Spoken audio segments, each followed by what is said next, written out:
Yo, yo, yo.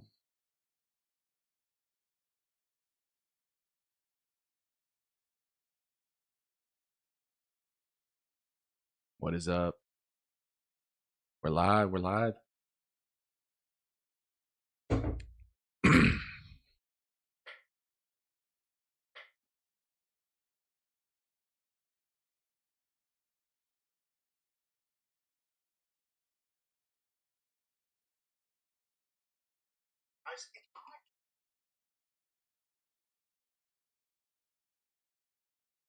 Let me pull up the TikTok chat. Oh, I need to honestly need to post a video, but let's see. While we wait for people to get in here, go ahead and throw up a quick short. Try to get some people pull up.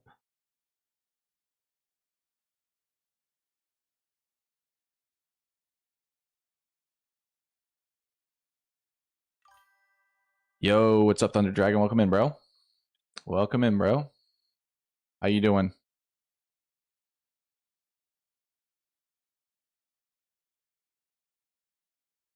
Welcome in the stream, my man.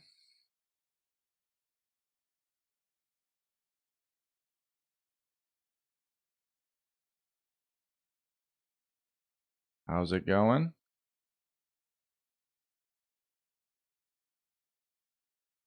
Reaching new planets or moons? No, I haven't played. I haven't played Kerbal Space Program in a minute, but we're back on it. I'm just posting a quick clip, and then we'll hop right into a video. We still on the experimental monkey missile? Yeah, we're still on the experimental monkey missile program, for sure.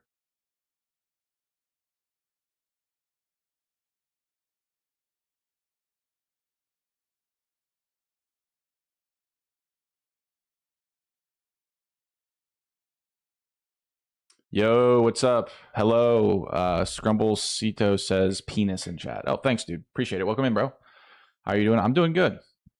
I am doing good. Welcome in, everybody. Okay, so we're gonna go ahead. I'm gonna hop in. I wanted to watch this video, how Kerbal Space Program was made and why NASA took it seriously. And after this, we'll hop in and actually play the game. But just wanted to see, what was up in this video first. So hopefully you guys find this as interesting as I do. Kenor explosion chamber, awesome. Program that changed everything. Program, the highly successful spaceflight simulation game, has one of the most unlikely development stories in gaming. It wasn't made by a traditional studio with a big budget or a carefully mapped out plan for success. I couldn't really hear it at first.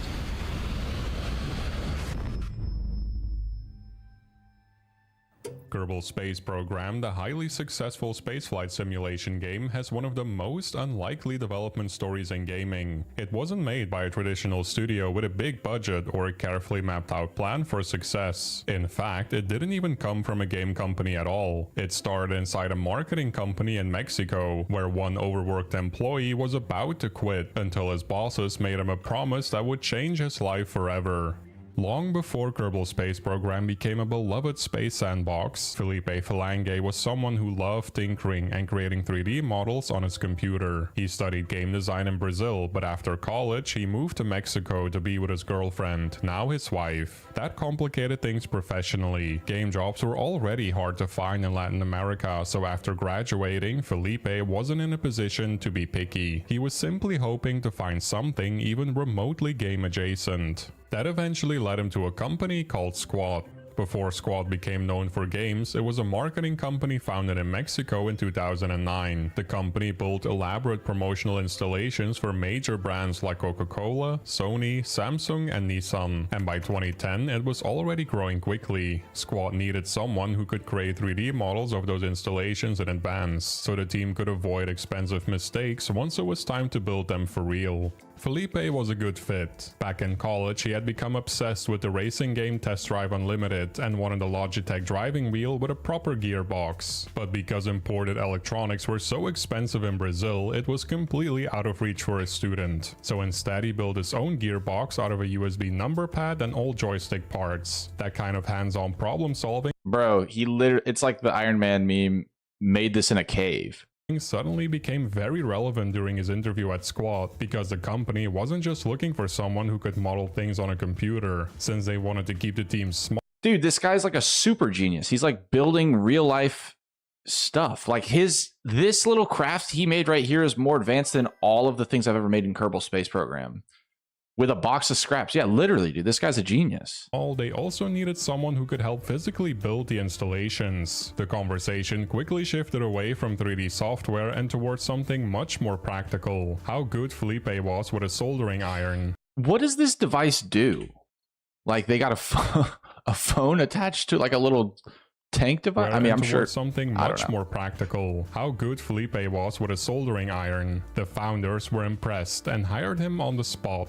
Felipe's first assignment at Squad was to design an installation for a Sony marketing campaign, but once the 3D model was finished, he suddenly had to leave his computer behind and help build the installation on site. That part of the job had never been made clear to him during the interview. As time went on, Felipe found himself helping assemble increasingly elaborate marketing stunts under increasingly stressful conditions. As Squad kept growing, the pressure only got worse. The projects got bigger, the deadlines got tighter, and see, this is like the common misconception with work. They bring you on and they have a certain agenda or like list of things that you're supposed to be doing at the company, and then they just make you do a billion more things. Like that, it's with every job, dude. Like whatever the job description is, just expect like 100,000 more things on there, because that's what you're actually going to be doing.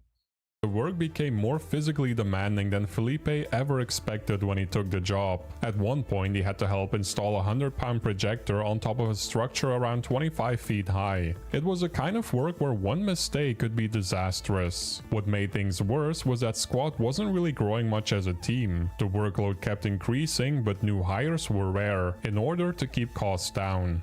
Before we move on, I'd like to talk about this video sponsor, the Red Magic Potential with 12 system fatality, 100 really and over. So I'll look works and runs great, and I games, and of course I also have a call to not going to in. Okay. By October 2010, Felipe lost the job over that, signed on for tech support, then they gave me a selling goal I had to reach every month. I'm not a seller. Dude, yeah, that is crazy. Getting a tech support role and they put you into sales. Like, talk about like literally complete polar opposites. Got a dip. All right, see you, Thunder Dragon. Have a good one, bro. Thanks for joining up the stream. had had enough. When he called to resign, co-founder Adrian Goya picked up the phone. I just wanted to let you know that I'm not going to come in. I quit. It's too much. Thank you, but no thank you. But Squad couldn't really afford to lose him, so Adrian tried to keep him from walking away by making a very unusual promise. You can't quit. Take the day off, go to the park, walk, and then we will talk. And then you can make your video game. As strange as that promise sounded, it wasn't completely out of character for Squad. The company's founders, Adrian Goya and Ezequiel Ayarza, were never passionate about marketing in the first place. Even while building flashy campaigns for big clients, they were already looking for a way out of that world. One of the promises they made to employees was that someday they'd listen to one of their bigger creative ideas. See, this is how you know you have a good boss. Like, if they listen to you. There are plenty of people, if you work underneath them, they do not care. They just, you're the paper pusher. They take your ideas, whatever. Like, but they literally took this guy under his, now the dude was burnt out, getting overworked. Then they took him under their wing, and now they're letting him take the reins and make his own video game. That is crazy. Like, the amount of trust, and I mean, I guess it was just like perfect timing for this guy. And if that idea made good business sense, they were willing to seriously look at Jeb, dude. I love that guy. Consider helping bring it to life. Felipe had already made it clear that what's up, Mustafa? Welcome to the stream, bro.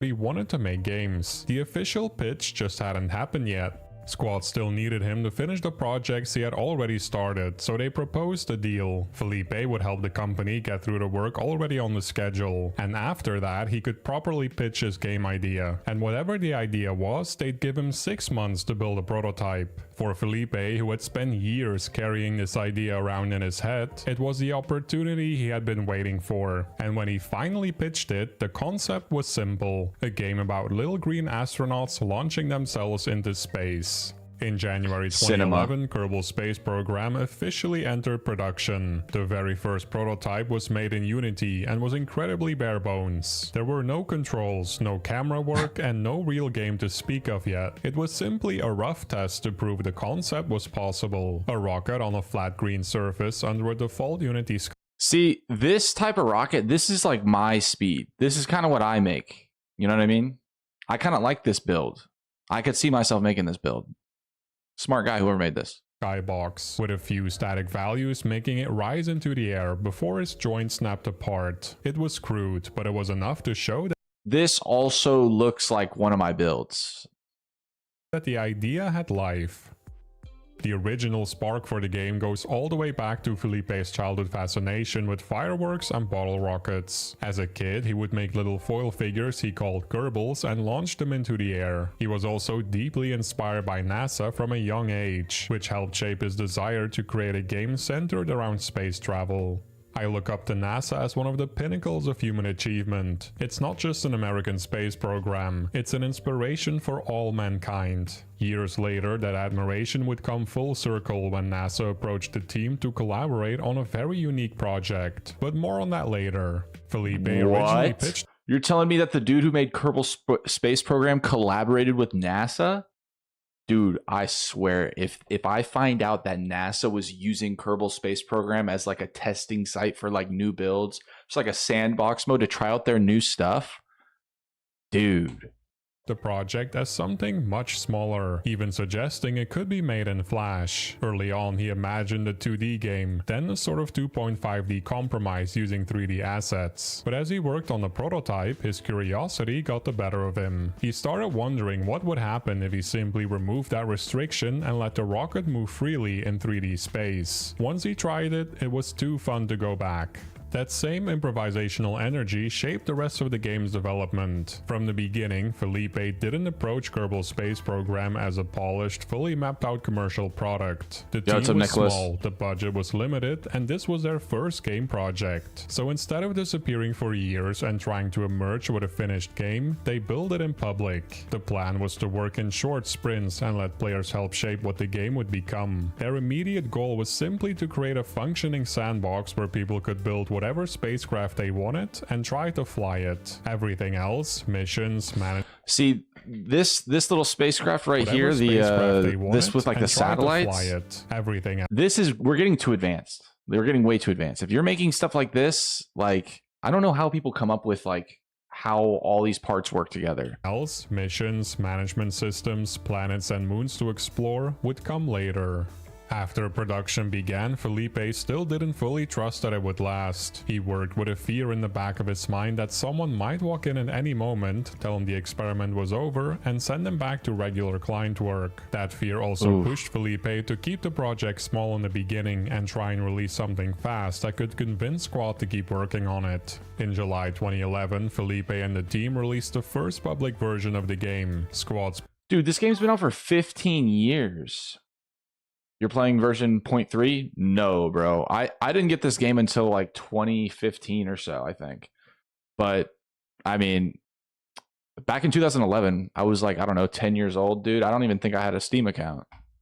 Best case prediction had been around 900 downloads in 4 weeks. Instead, Kerbal Space Program passed 5,000 downloads in less than 2 weeks, and that was only the beginning. As word spread, the response snowballed so quickly that Squad's small server started buckling under the pressure, forcing the team to scramble for mirrors. Suffering from success, dude. They opened it up, and their servers started crashing. Like, that must be the best feeling as a game dev. You have like low expectations, might get a couple hundred people loading up, and then your servers start crashing. Playing RP1 hardest KSP mods, I would enjoy seeing you suffer playing it. Okay. Yeah, just like throw me to the wolves with like all the difficult mods. I don't know what's going on.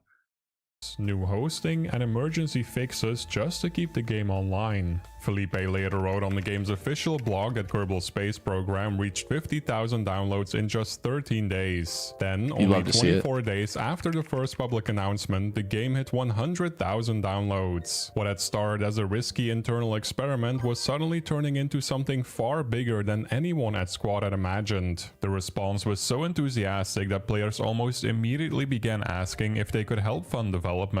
At first, Squad hadn't even planned on charging for the game, but the interest was obviously there. Therefore, the company embraced that support through donations and pre-orders, giving fans a direct way to help Kerbal Space Program keep growing. Part of what made Kerbal Space Program spread so takes 9,000 Delta V just to get into orbit. Bro, I don't know if I've ever made a ship with more than 9,000 Delta V. What are you so you're just like building a skyscraper out of parts with 9,000 Delta V just to get to orbit. Nicholas says Elon Musk. Oh, thank you, dude. Quickly was how instantly different it felt. On the surface, it's a game about building rockets and sending tiny green astronauts into space. See, we don't have people making games like this anymore. Like, if you went to your boss and you're like, hey, I've got an idea, and then like the second slide on the PowerPoint, it's just a picture of Jebediah. He's kicking you to the curb. He's like, this dumbass doesn't know what he's like. We're not gonna drop a bunch of money and time to get Jebediah to space. No one's gonna do that. And then here we are, dude. Now Jebediah is a superstar. Everyone loves that guy. However, behind that playful setup is something very ambitious. A physics-driven sandbox built around real rocketry and realistic physics. Players have to think about thrust, weight, staging, orbital mechanics, and much more. He's kind of flying close to the sun there. Felipe had to solve problems most game developers never even have to think about. Kerbal Space Program needed gravity to pull spaceships toward the center of a planet, rather than just straight down like in most games. But as soon as the team started pushing the game to those larger scales, they ran into floating point precision issues, the kind of problem that appears when a game tries to simulate enormous distances, and the math underneath it starts falling apart. At first, even something as basic as creating a planet-sized world was a struggle. Early versions of Kerbin, the Kerbal's home planet, were essentially just giant spheres. Turning that into a nice-looking planet that supported stable orbits and didn't completely break the engine became one of the team's biggest technical headaches. Over time, players and developers became familiar with a bug they nicknamed the Kraken, a bizarre phenomenon where ships would start shaking themselves apart for seemingly no— See, this is the gameplay that we need, though. We need the Kraken, bro, because you have nothing like.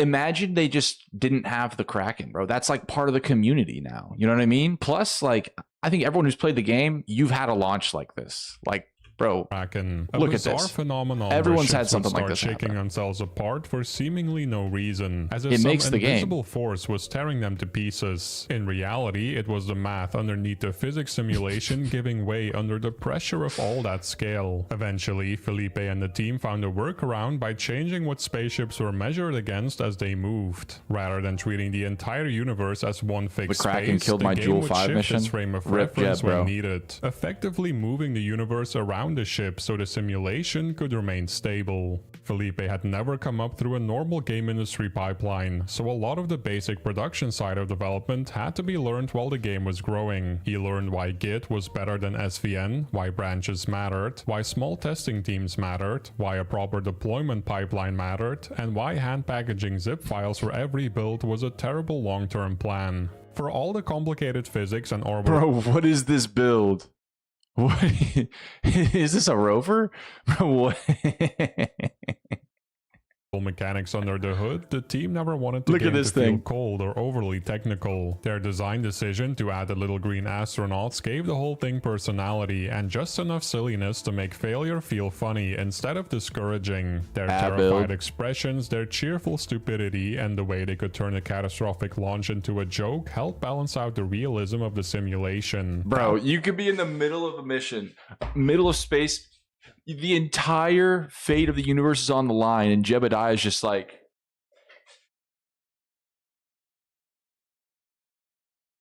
and he's like plummeting hundreds of thousands of like meters per second, and he's just Was a big reason Kerbal Space Program clicked with so many people. As the audience like, kept look at him, dude. reason Kerbal Space Program clicked with so many people.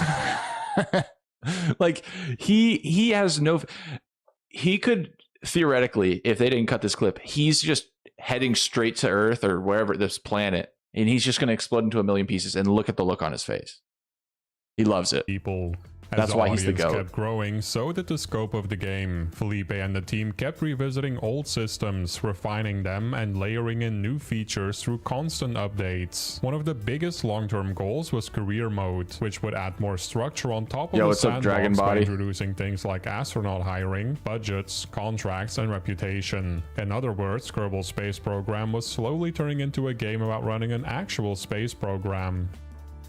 To make that growing space program feel believable, the team did far more research than you might expect. Their goal was never total realism at the expense of fun, but they also didn't want the game to feel like fake science. So whenever a new system came up, the team dug into it properly by reading reference books, browsing physics forums, and teaching themselves complex aerospace concepts well enough to turn them into gameplay. At one point, Felipe even had to Dude, they literally had to learn about aerospace. I mean, it makes sense. It's a space game, but like, dude, they're literally doing rocket science, and then their cover child is just like a little green dude that looks like, I guess it was like the Minion before the Minions. Like Jebediah is masking the fact that that dude Felipe literally had to study aerospace. So 99% of the player base can just make their rocket explode and not even go to himself space. a crash course in control systems and PID controllers just to build the game's stability assistance system. Before long, that... Like, imagine learning aerospace and then you see like what people are using your game for. They're just making the worst, like the butt rocket, or like, dude, 99% of the time I play this game, someone joins the stream and they're like, make it a penis, or like.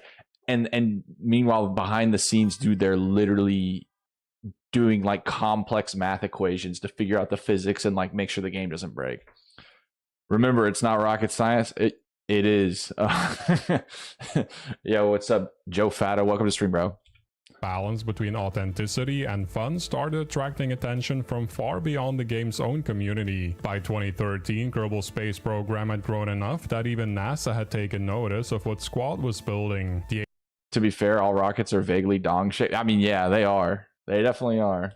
Attracting attention from far beyond the game's own community. By 2013, Kerbal Space Program had grown enough that even NASA had taken notice of what Squad was building. The agency eventually collaborated with the team on a mission pack based on its asteroid redirect mission, allowing players to tackle a Kerbal version of a real-world NASA concept. It was a clear sign that Kerbal Space Program had become genuinely effective at turning difficult spaceflight ideas into something playful and understandable. That's precisely why. What is this chart? Took high school physics, got physics degree, actual job at NASA, started playing Kerbal Space Program. Oh my god. Oh. This into something playful.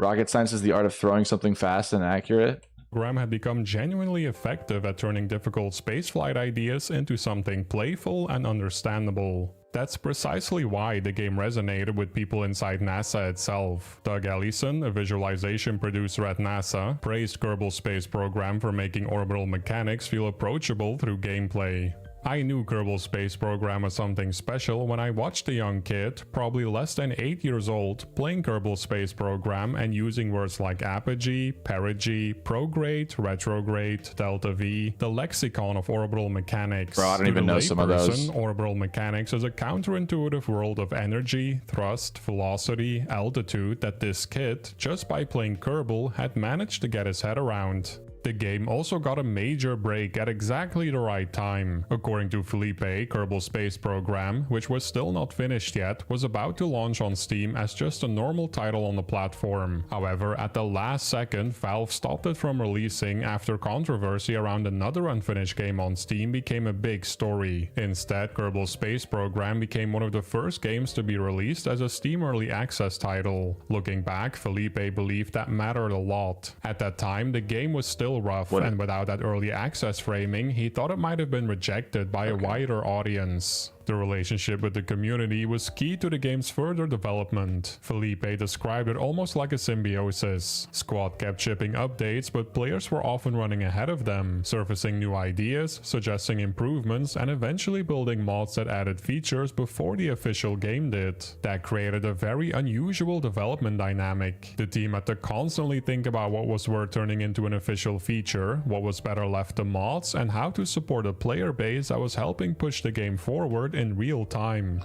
Dude, I never even thought about that. Like, the game is so popular and they allow people to mod it, and so they literally have to take into account the fact that someone already made it for the game. And so it's like, well, we don't want to just make what they made and put it in the base game and like make their thing obsolete. Like, that's a crazy line to follow. But I mean, that's like a good thing to have to like deal with, because like you'd rather have all that support than, you know, your game being dead, right?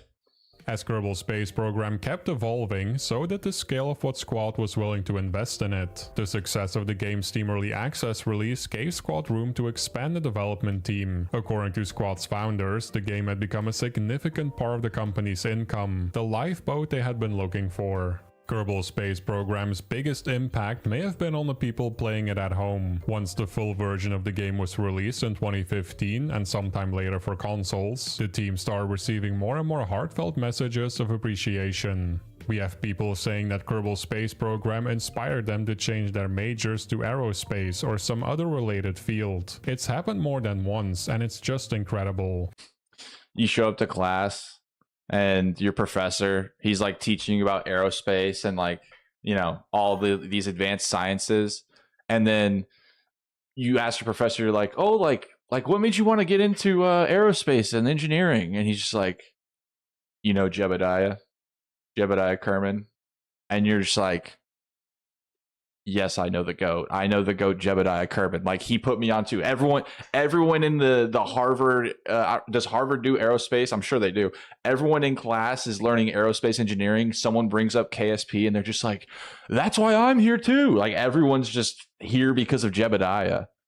I want to do aerospace because of KSP. Dude, see, it makes perfect sense. I mean, it's like the stepping stone. It's like, oh, like, this is fun. You shoot a rocket up into space, and fortunately, it's not a real rocket. So if anyone blows up, you just revert checkpoint, and then it makes you want to actually learn about, you know, the actual science behind it, and like, you know, potentially, I mean, hey, if NASA likes KSP, you know, maybe we're onto something. Maybe we're gonna make. Did KSP make jobs for people, or I guess get people into aerospace jobs? On Fridays, we study by communally playing KSP. And I think that for us, we're just experiencing a very small version of what NASA does on a much larger scale for humanity as a whole. Unfortunately for Felipe, the story of Kerbal Space Program didn't end as a clean success story. Even after the game had become a huge hit, life inside Squad didn't slow down. The pressure, urgency, and stress that had defined the company's marketing work never truly went away. According to Felipe, even when Kerbal Space Program had already more than proven itself commercially, the studio still operated in a constant state of emergency. There was no real sense of relief, no moment where the team could step back and enjoy what they had built. Instead, the strain just kept building. What made it worse is that Felipe didn't feel like Squad truly understood what it had. In his view, the company had stumbled into one of the biggest game development success stories in Latin America and still failed to build a healthy future around it. He says the core team loved the project deeply, but the working conditions never really improved, and there was no meaningful push toward letting that team grow into a proper long-term studio. By 2016, Felipe left Squad. It was the most difficult decision of his life because Kerbal Space Program was no longer just a job or even a passion project to him. It had become part of his identity. Felipe made it clear his decision to leave wasn't just about burnout. He felt increasingly sidelined at the company he had helped transform, and he believed Squad's leadership wanted to reduce him to just another employee rather than the person who had originated the project. Other team members were unhappy too, and several eventually walked away as well. As the team was crumbling away, Squad kept releasing content updates, until the whole team eventually joined Intercept Games, the studio that began working on Kerbal Space Program 2 in 2020. In 2023, Kerbal Space Program 2 was released on Steam as an early access title. Knowing what was going on behind the scenes, it's easier to understand why the sequel was riddled with performance issues, bugs, and a severe lack of meaningful content despite its $50 price tag. As a result, the game received lots of negative reviews.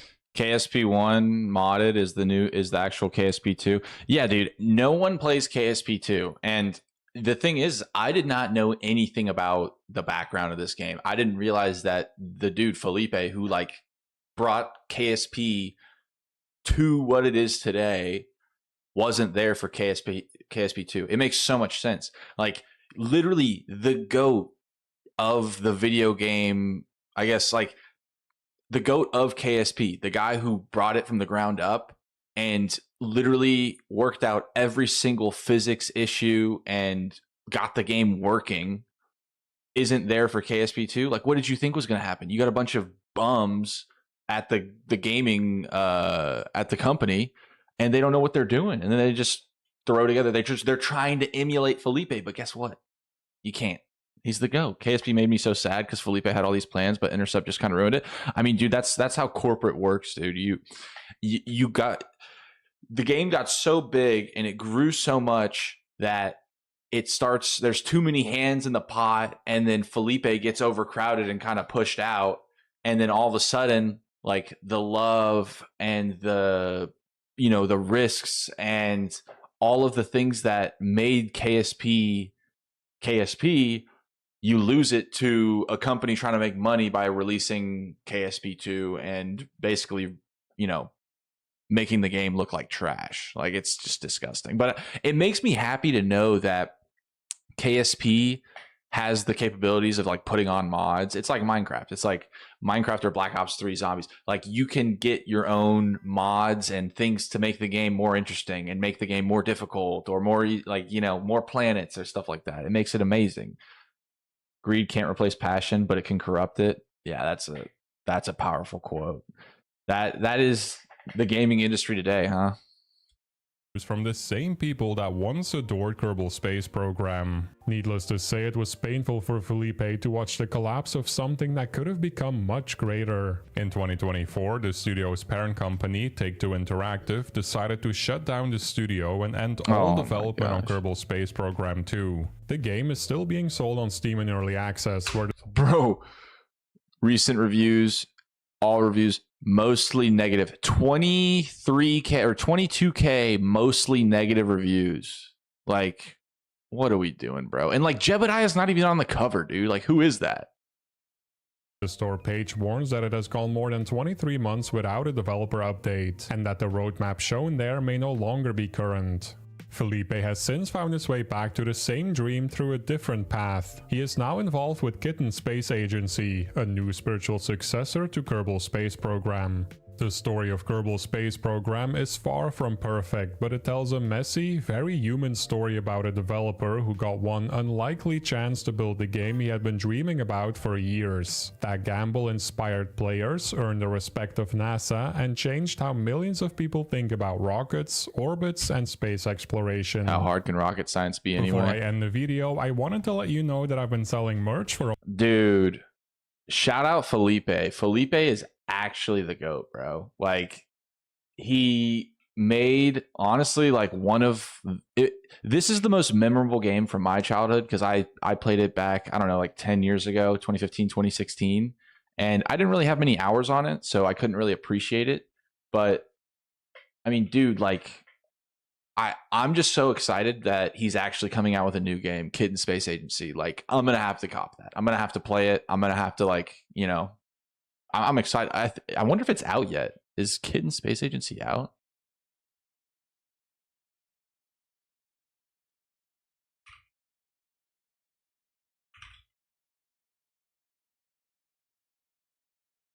says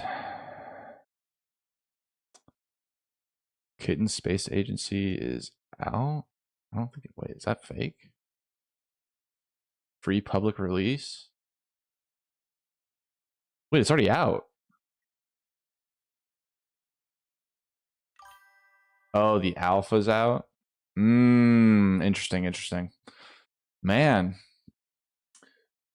Well, I thought this was a great video by that guy, Glenn. This is from a month ago. Wow, I think I'm going to sub to this guy. Put a like on the video. But, yeah, I mean, rest in peace, KSP2. But, you know, since it's gone, let's hop on KSP1, I guess. I mean, can't do much. It's more of a game engine tester. Ah, I see.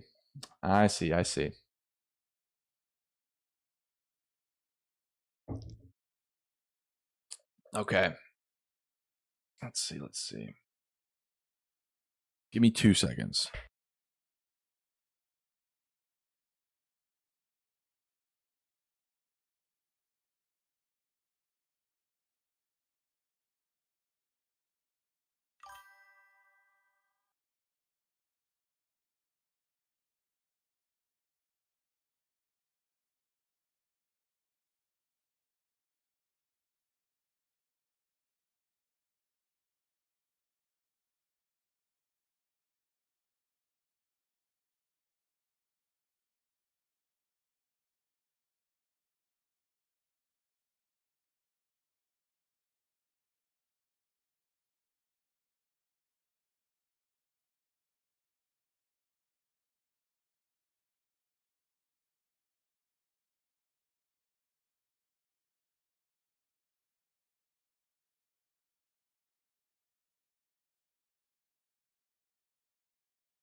All right. Try and make a rover. I've never made a rover. But I did have something in mind for this stream. I did have something in mind. So here, I'm posting a couple things. Let me say that I'm live.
All right.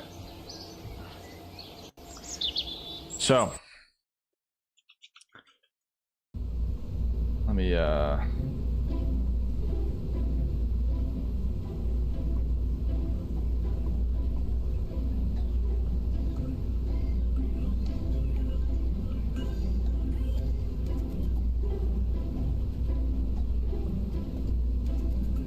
okay. So today, what I wanted to do, we're going to be on Kerbal Space Program. And something I've been wanting to do, I've been wanting to try out, people can make community builds, like they can upload their build onto the Steam website and you can download them and use them. What I want to do is I want to have AI randomly choose one, and we got to try to land on the moon with it. Now, we could get something super advanced. It might make it easy. We could get something that I don't even know if it'll leave the launch pad. And so I don't really know. I didn't really test out how to make this work, but we're just going to roll with the punches and try to get onto the moon, guys. So hopefully we get some good rolls. And yeah, I mean, I think theoretically we should be able to land on the moon pretty quickly. That's in my mind. I feel like it shouldn't be that hard to actually land on the moon.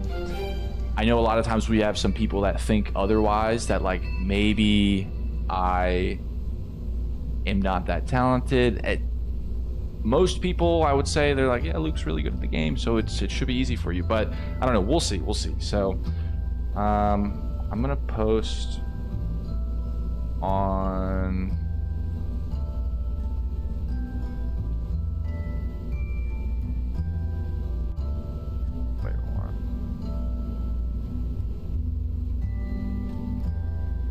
I'm posting a quick clip onto YouTube, so people might join the stream, you know? Self-promo, you know?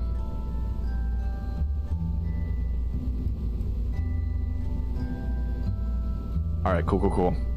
Doesn't matter about talent, matters about endurance. Perfect way to put it, man. I agree. Couldn't agree more. Okay.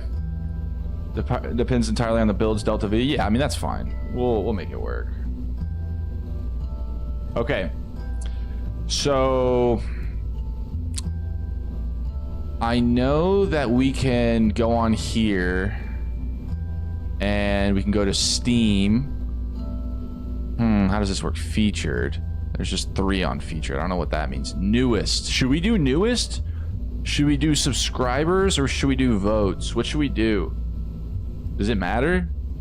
Whoa, this one's like the Millennium Falcon. Oh my, Victory Star Destroyer. Dude, what?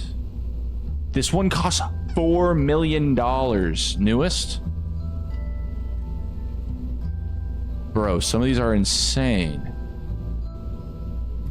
B2 Spirit with bombs.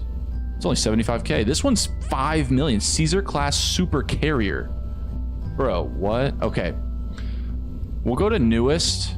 I think this one's going to be the most interesting. Got a build for you to try. Search Ralph Cramden. How do I search it? Is this here?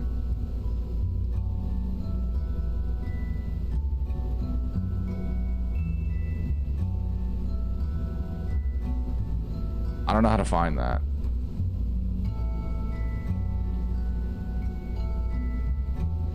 Yeah, I don't see it. Might need to search in the Steam Workshop itself. Oh, okay. Let me check real quick.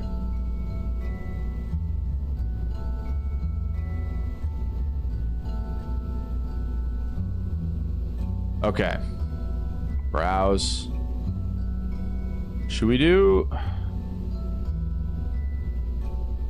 Here, let me look yours up.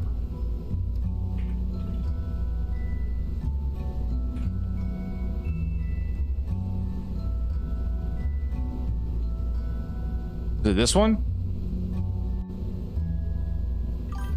I make you your own craft file, the Luke special. Yep, this is it. Sure, we'll try this out eventually. I hope it doesn't just explode. Okay, what we'll do... Browse... Most recent. We're gonna go most recent. Oh, this one's literally just one piece. Okay, there's 1,000 pages. Bro, what? Okay, I'm just gonna go based off the first 3 pages. And then there's 1, 2, 5, 10, 15, 20, 25, 30. Okay, so I'm gonna tell ChatGPT to... Okay. Pick a number between 1 through 3. Then pick a number 1 through 30 randomly. Oops, I didn't spell that right. Okay. This will decide what spaceship we use. 2 and 17. 2 and 17. So we go to page 2. 1, 2, 3, 4, 5, 10, 15, 17. Ooh, the Apex 1H lander. What is this gonna be?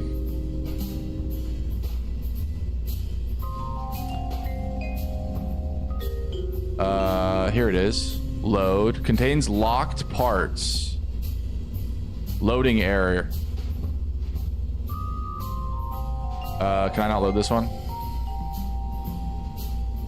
Oh, I think it has mods. Does this have mods? That'll get you to the moon and back. Well, not landed there. Orbit and back. Oh, that'll be rough because I want to land. Okay, for whatever reason, I can't do this one. This one's not working. Do it again. 124. Okay.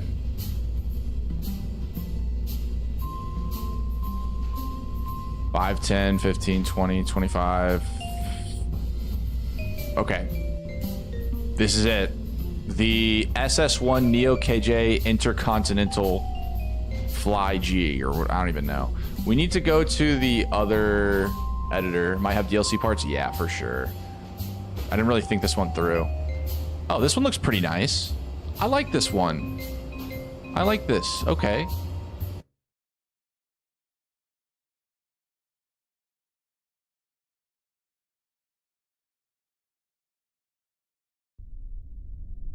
Okay, so this is our first community ship.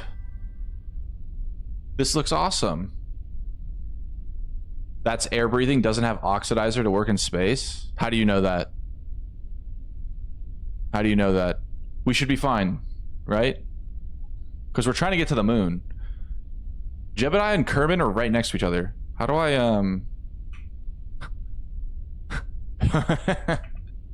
Okay. Let's see. We're going to go ahead and launch our first community spacecraft in 3, 2, 1. Boom. Easy moon, bro. Because of the engines, those engines are jets. They suck in air.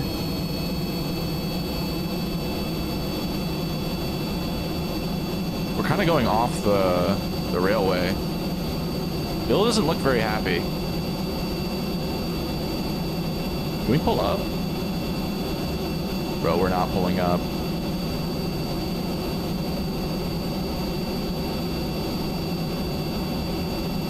Oh my gosh. Oh my gosh. Oh my gosh.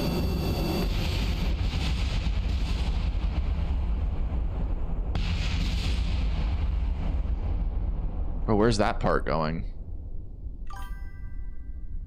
Those engines will cut out when the atmosphere is too thin. Okay. Let's go back to the hangar because that one didn't really work. Okay. Let's go back. Chat, do it again. All right. Which... Okay, wait.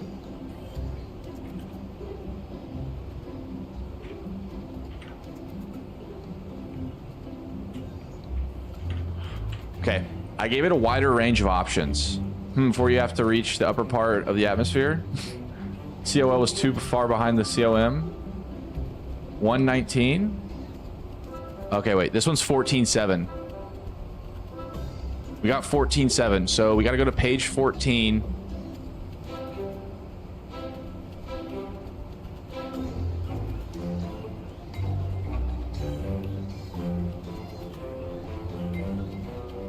Okay, and then 7. Number 7.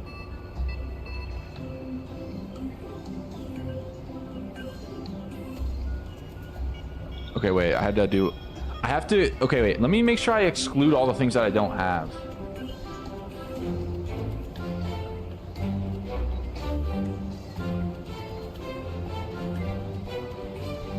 Okay. This is 14.7. Untitled spacecraft. Hopefully this will work. We're just getting a bunch of planes, dude.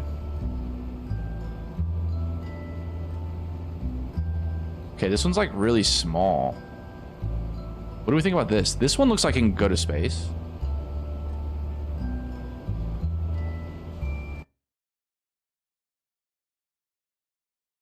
I think we can go to space in this one. At least. The goal is to land on the moon. All right, Jebediah and Bill. This is the second community plane, second community ship in general.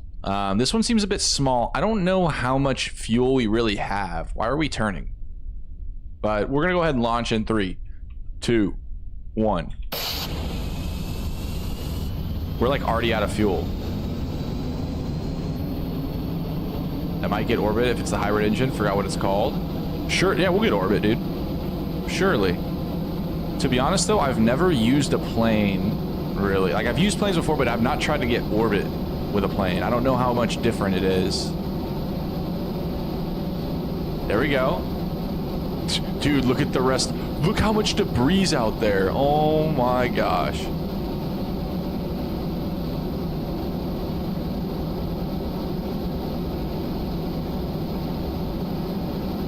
Very complex. I don't really like the sound of that. This looks nice. I mean, we seem to have like a lot of fuel, so that's good news. G to retract landing gear. W comms. This thing's pretty sweet, dude. Whoever made this, they knew what they were doing. This build is bad. It has lots of drag. I think we'll be fine. Should I go up a bit? Does this look like a good angle? I feel like this angle's not that bad.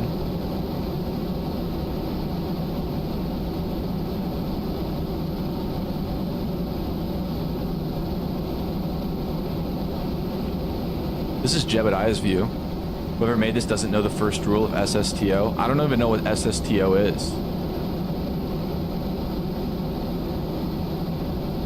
What is this item over here? Is that how you get out? Oh, it has a sticker.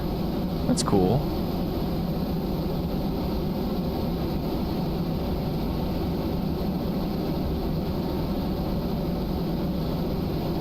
Single stage to orbit. Well, at least, I mean, our apoapsis is climbing.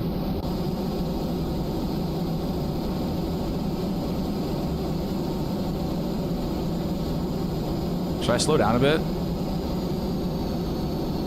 Okay, wait, it's either on or off. Wait, no, it's not. I need to slow down, right? Because we're like burning up.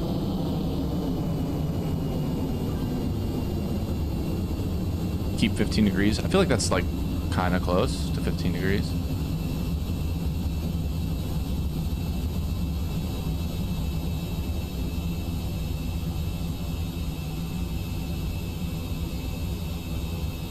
At 120 km, level out and burn straight. Okay.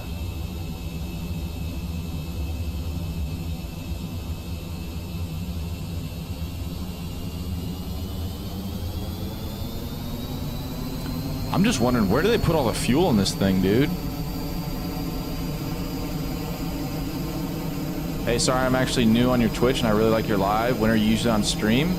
To be honest, man, I usually stream like once a week, usually on the weekends. But best bet if you're trying to catch streams, I'd turn on noties because I don't really have a consistent time that I stream every week. So, sorry, man. Wish I had better schedule for you.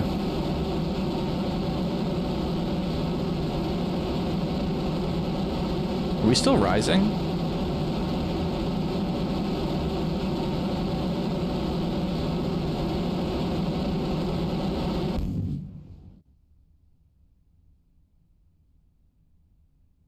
What's up with our thing? Why'd it stop?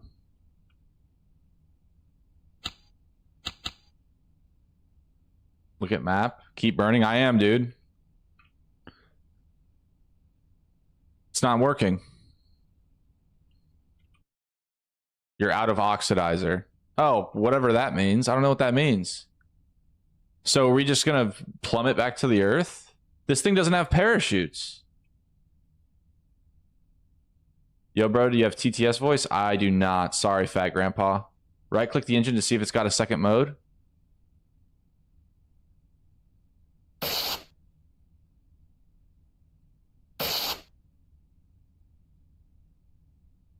It does have...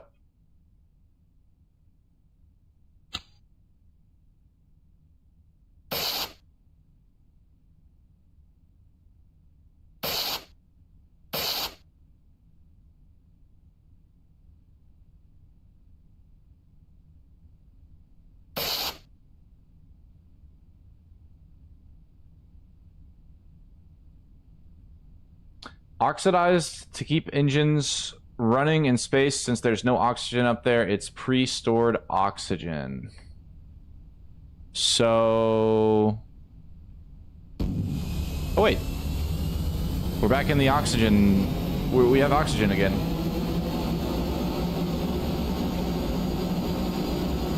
Get in the air without using oxidizer?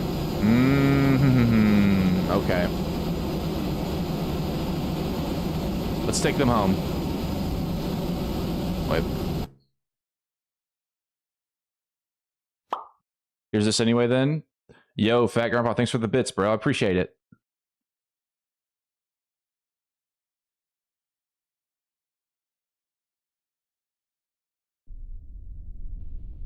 Dang, bro, we got a lot of people in the Twitch. Appreciate y'all. All right. How do I make sure... Air breathing, closed cycle. Air breathing. Wait, this should be the non-stored one. No? Oxidizer. Air breathing's correct. Okay. So it's in air breathing mode. And then we swap it to closed cycle once we're up there. This has oxidizer. Use closed cycle in space. Okay, perfect. Okay. Let's get this puppy going.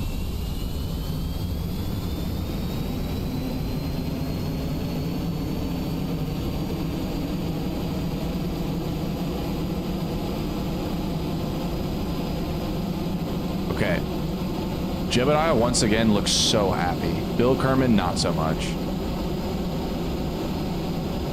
I still can't get over why is that there? Oh my gosh. Let's turn on SAS. That's something I always forget about. Oopsies. Okay. G. Put up the wheels. Perfect. Press F12 so I can see your aerodynamics. Are you trolling me? Huh, and I just took a screenshot. Perfect. And I took another screenshot.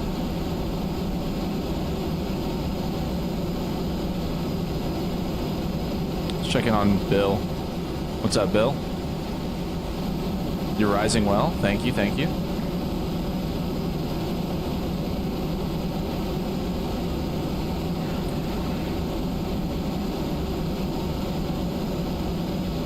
F11 is for thermal overlay.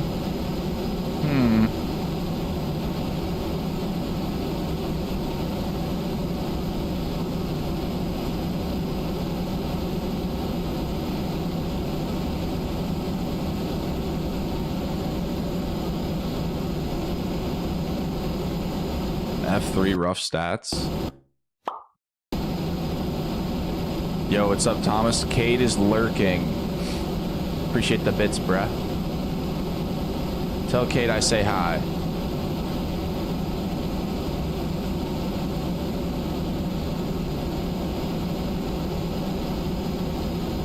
Okay, so how do I know when to use the oxidizer? Is it whenever like my engine's cut out? Okay, so we've got liquid fuel and then oxidizer. Oh, do I need to like swap using this? Do I click that to swap to the oxidizer? Or do I just change the mode over here and it does it automatically? I guess we'll see. You have uneven pressure on the right winglet? Well, I don't really know what to do about that, to be honest with you, man. I think we're just gonna have to deal with that.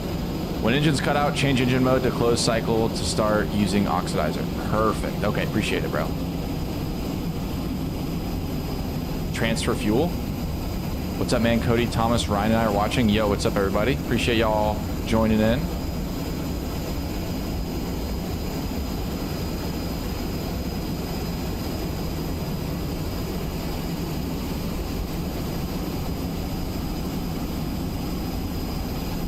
You're about to witness Kerbal history, dude. Holy... What the hell is that? Cut the engines. Bro.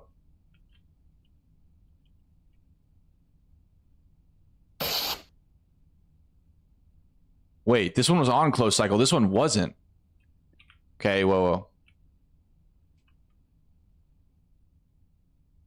Turn this way. And that way. Okay, you know what? I'm just gonna boost this thing. Where are you from? It's 2 a.m. in France. I'm in Texas. That's not good. I think it's because it was in the wrong mode, dude. So I was burning Wait, I'm already out of oxidizer. Dude, there's like... there's no oxidizer. Okay, so we're just going to fall back to the planet. Like, who builds a engine with no oxidizer in it? What are we doing here? What is this? Oh, wait.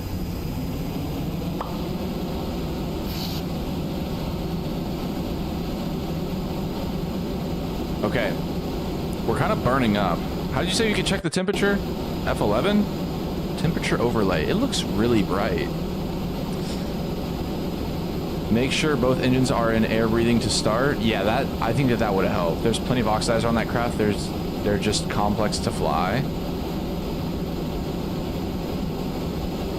Dude, this thing's like, it turns quick. Look at this. Wait, we're over the ocean.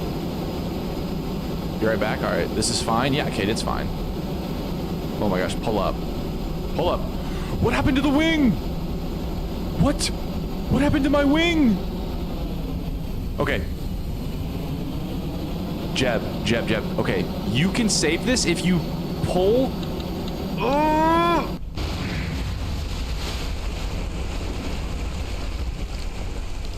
Your wing got too hot. Tilt up.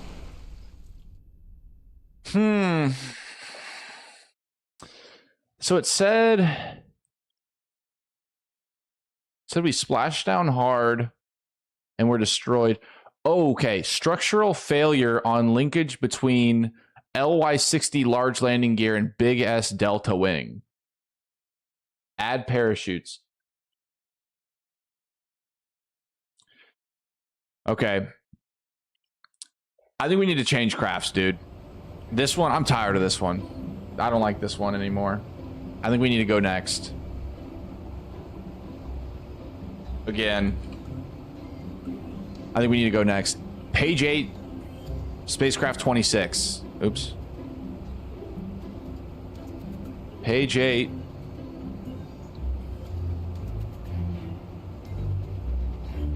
Spacecraft 26. 30, 29, 27, 28. Wait. So we've got the Aero Ekis, or whatever this is. This is our guy. You tilted too fast while you're moving too fast towards a certain direction, which broke the wing. I'm back. How'd it go? Opened locks, we exploded and died in the ocean. So that's how it went, unfortunately. Let's go ahead. We've got the... This is our new guy. Wait, we gotta go to the other... Rip. Did I just see a space plane? Yes, you did see a space plane. Momentarily. So this is... We have to get to the moon in this. How are we feeling? We think we'll do this?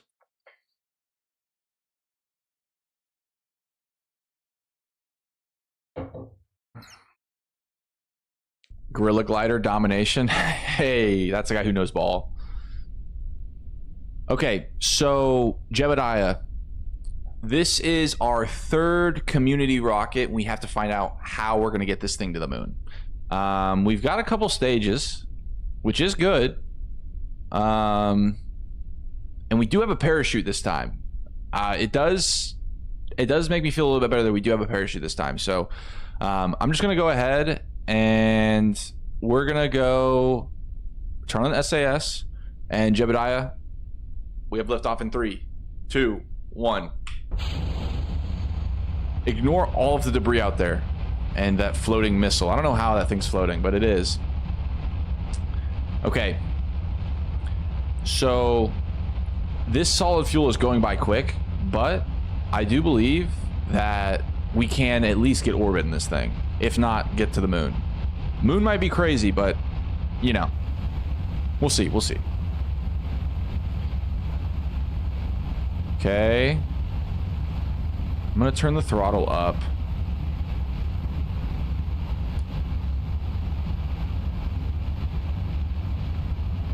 Okay, release. A lot of explosions there. This will do orbit easy. Oh, I hope so. And then we're gonna tilt.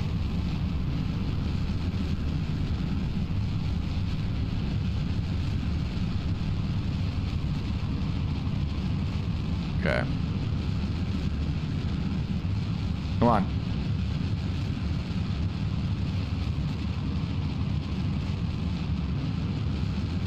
And then we're gonna have to lower our thrust once we start burning up, unless the rocket's just too slow to even burn up when it's leaving atmosphere. Okay, that looks good. I think this is good. Tilt more.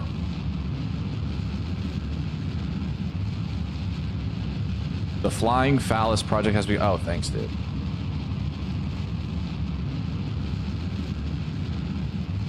Let's check our AP. Okay, cut the engines. We're going to cut the engines. And then we're going to... We're going to warp here. And then we'll turn on maneuver mode. Wait, let me see the maneuver. I can't do it yet. Unk is back. Yo, what's up, Ghost? Welcome in, bro. Let's go. Yeah, dude. Appreciate you joining the stream, man. Okay.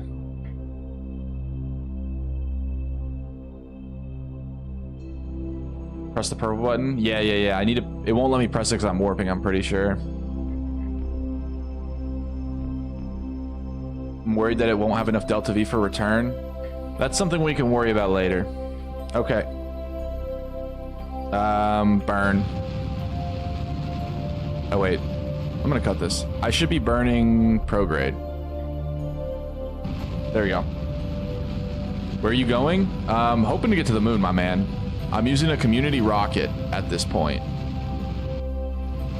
And so the problem I'm probably gonna run into, though, is that I don't really have an insane amount of fuel left.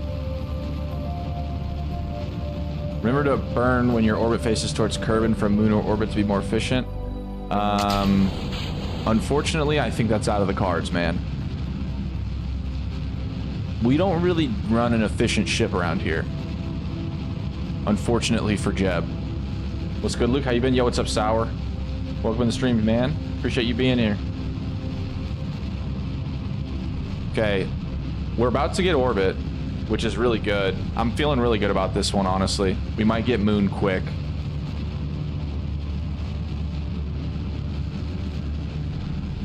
Whoever built this knows ball.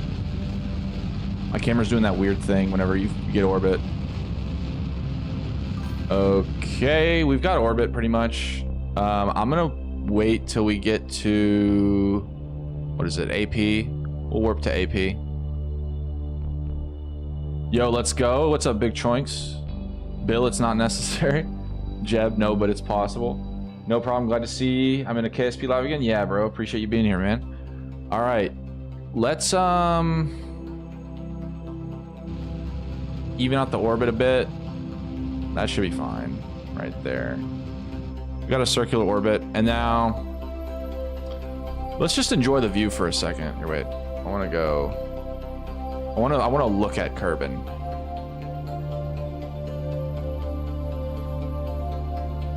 'Cause I, it's not every day that you're just floating above, you know, orbiting Kerbal, you know what I mean? So you just got to soak it in. I know Jebediah is. Look at him. He's so happy. This is such a beautiful orbit we've got right here.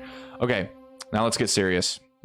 Where's the moon? Okay, should we do the moon or should we do Minimus? I feel like the moon is probably better because we're already like locked in with it. Add maneuver.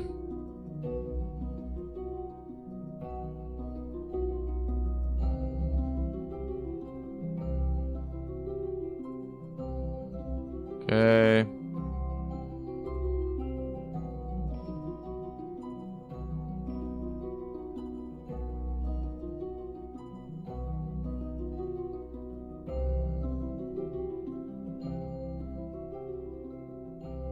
Okay, I think we're just gonna send this. You know what I mean? Okay, we have to burn in about a minute. That's a moon flyby? Oh, we're landing, dude. We're landing, trust.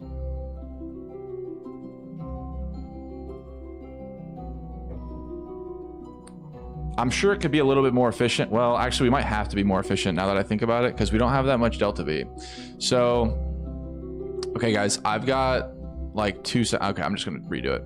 Okay, we'll do it from the periapsis. The periapsis should make it more efficient now.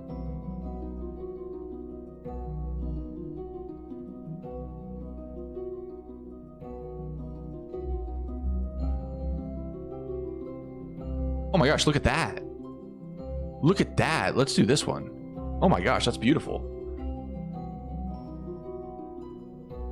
Community rocket, nice. I mean, not nice, but you know. Oh yeah. Okay. We burn in about a minute. Since I've got a full minute, I'm gonna go get water.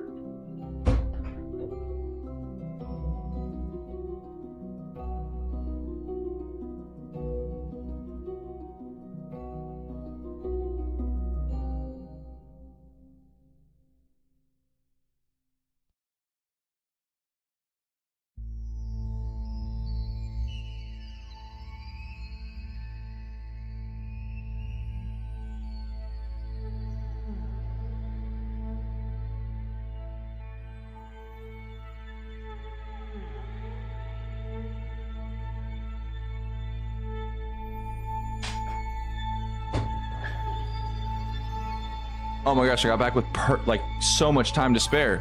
Burn in 3, 2, 1. Boom. Okay. Not even close to missing it, by the way.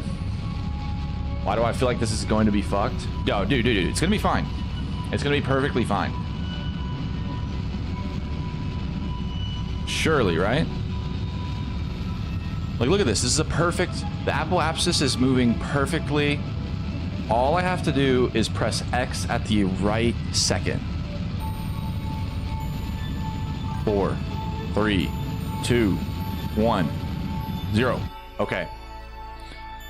What is the actual... this looks a bit off. This looks a bit off. What do we think? This looks a bit off. It looks like we're gonna crash onto the moon. Oh wait, no. Oh wait, that's like perfect. I'm very proud of him. I hope he makes it. My son is on this rocket. Please be careful. Kind of feels like Jeb was put into just a very long-range missile. Hey, bro, we're gonna make this work. We're going to make this work.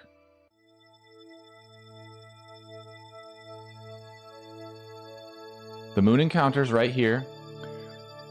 It's like those pigeons that controlled torpedoes in World War II from the inside. I didn't know that was a thing. Okay, wait. This is not good because I need to...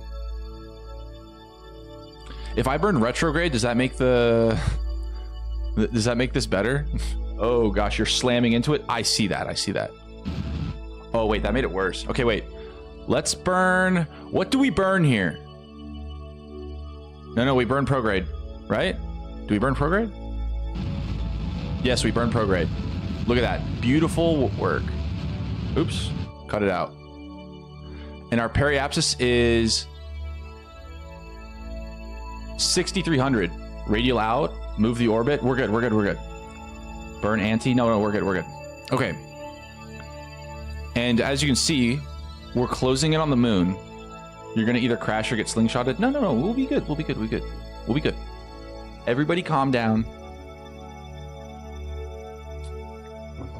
Some people just need to get a little bit of faith, you know, in their system. We've got 777 Delta V. Not enough Delta V to land now? We're fine. Come on, man. We're fine, right? Just wasted so much Delta V burning prograde. Okay, bro. I mean, Jeb looks happy. Jeb's okay with it. I mean, what are we doing here? We're gonna warp. We'll go retrograde, and then look at F3 for rough stats. Lift off.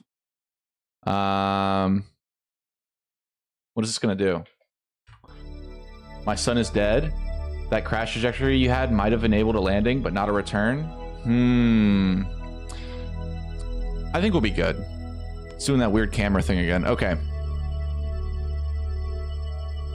Let's get closer to the periapsis before we get too rash. You know what I mean? Or should I just go... This, however, enables return but not landing? I'm just looking at telemetry. Okay. Any thoughts on what we should do here? Because I'm starting to realize that this is not going to be as easy of a landing as I thought it would be.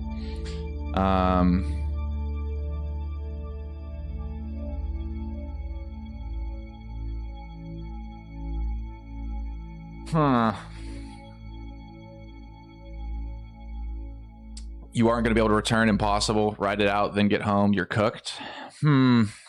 Okay, so I asked for advice, and everyone just said I'm going to die rather than actually telling me anything. So I'm just going to wing this one.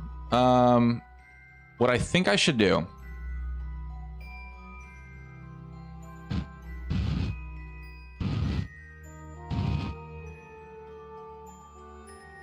I can give some advice. That's fine.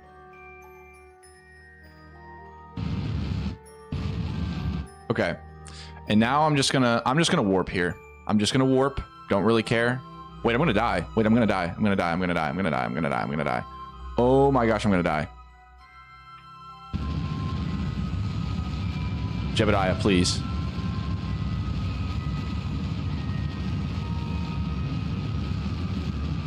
Oh my gosh.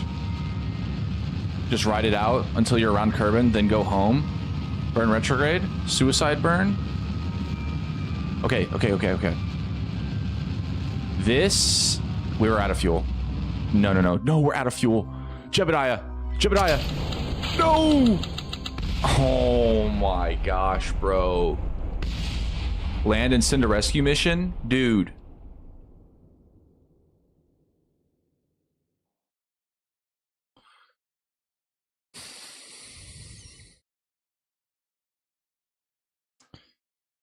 Aero Equus debris crashed into the moon. Jebediah Kerbal was killed. Fuel tank crashed into terrain. Goodbye, my sweet son. Rip Jeb. I recommend going into settings, then putting conic patch draw mode to stay local to body. In my opinion, makes the orbits of the map a lot easier to understand. If you try it out, you can put it back if you don't like it. No rescue mission needed. Revert, try the Ralph Cramden, but shove decouplers and kickback boosters under it. Cramden.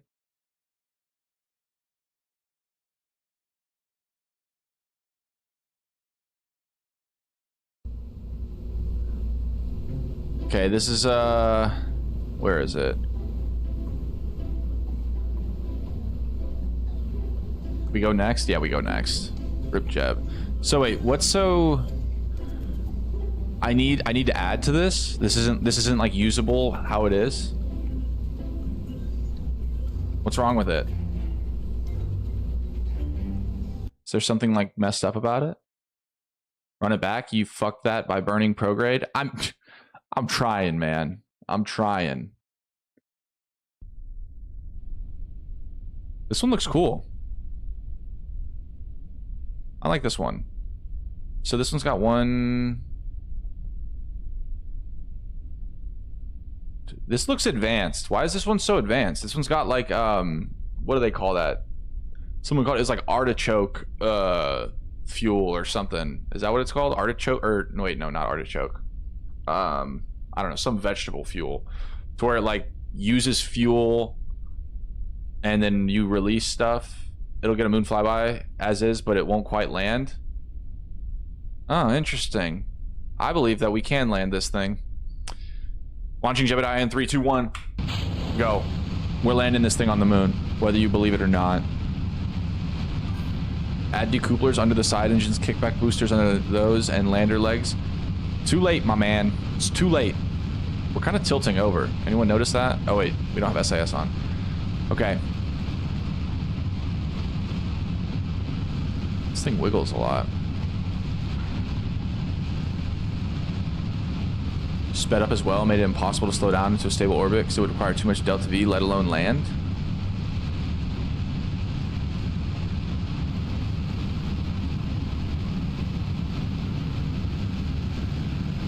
And this doesn't quite have asparagus staging that requires more stages, but similar setup. Ah, okay.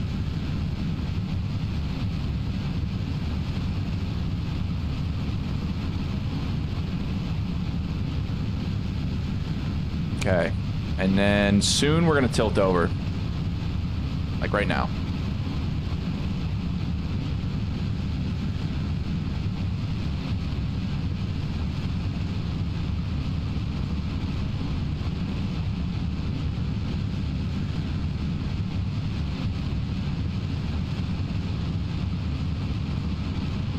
Okay.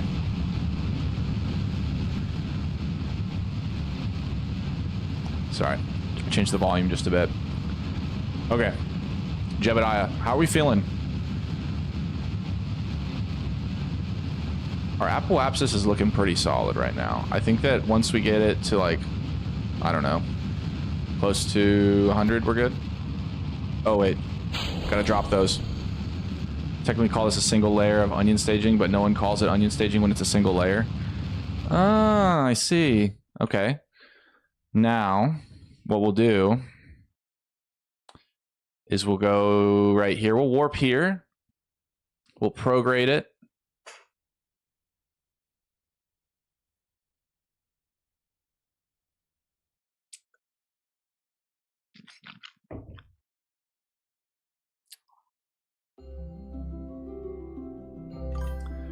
There's two forms of vegetable staging, onion and asparagus. I'm assuming onion goes wide and asparagus goes tall, I'm assuming, right?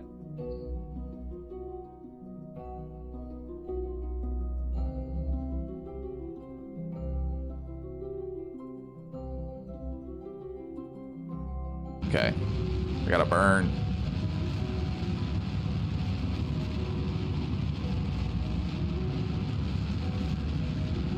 I don't know if this orbit's gonna work. I'm kind of worried about this. I do like this rocket though.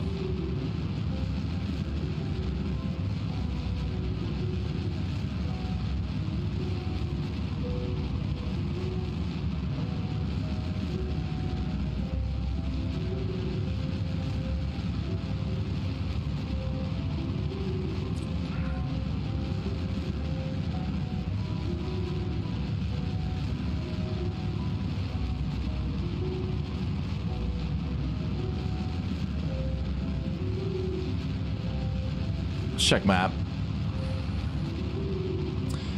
See, we're easily going to get orbit here.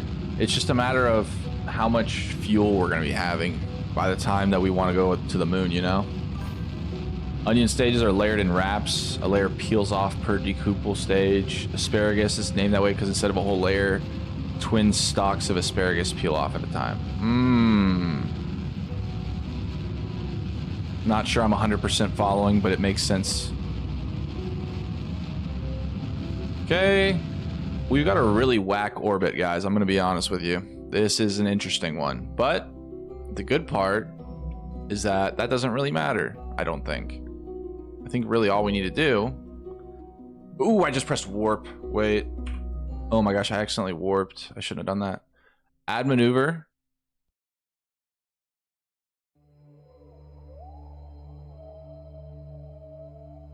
Okay, wait, we're just missing the moon completely, by the way. I just realized. Okay, so we're gonna have to get rid of this. We'll go to the AP, add maneuver, and we'll look at the, we need to add this as a target, and we need to get the, oh, wait, do we go to the descending node, or do we go to,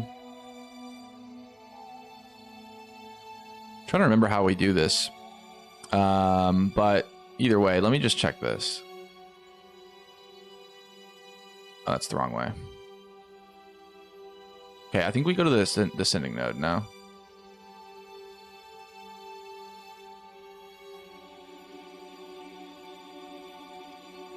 Oopsies.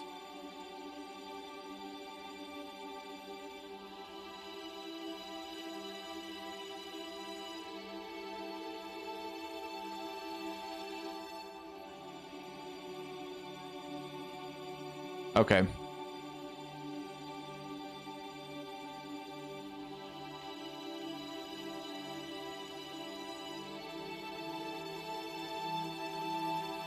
We burn about a minute. Set moon as target, then normal, anti-normal, burn at A and D. Yep. Yep. Good comms. Good comms. I'm liking this. Okay, we got 45 seconds to burn. Oh, while we wait, how we doing? Jebediah, how you feeling? This is what Jebediah sees. Oh my gosh. Imagine you're Jebediah, you're in my rocket ship, and this is all you can see. You're just at my will. Like, whatever happens, happens. You're just... Your life is in my hands. Okay. I'd be terrified. I think... I don't know. How would I feel? I'd probably be pretty hyped. 4, 3, 2, 1. Burn. Okay. And we cut it in 3, 2, 1. Bink. Okay. Now, get rid of that. Add maneuver. Buddy-o pal. And we're nowhere near the moon. What? Are we not near the moon? Oh, wait. Do I need to move this? There it is. There we are. Oh, that's like perfect. That's like perfect. 2,900. That's beautiful. Okay.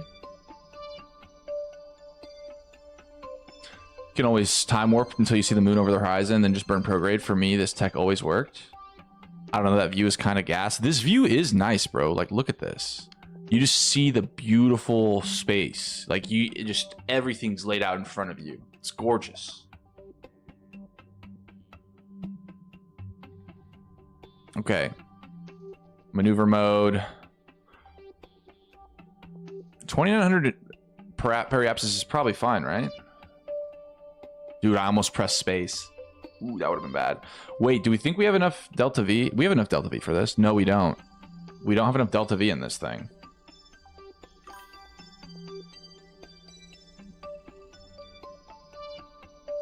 I think Jeb needs to go outside to see the view. Bro, we got 15 seconds. He's not going outside for nothing. Okay, guys, I'm just going to be honest with you. Oh, wait, I just burned. I don't think it matters that much, does it? I don't think it matters that much. We're just running it. I don't care. We don't even have enough fuel to do this maneuver, by the way. Yeah, I know that we have enough, but like the next engine stage is different thrust, no?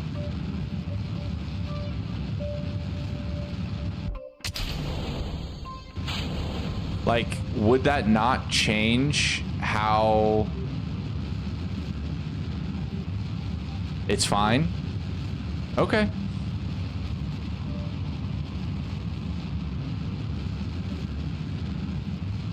Keep my eye on this thing. Changes it minorly? Okay, perfect.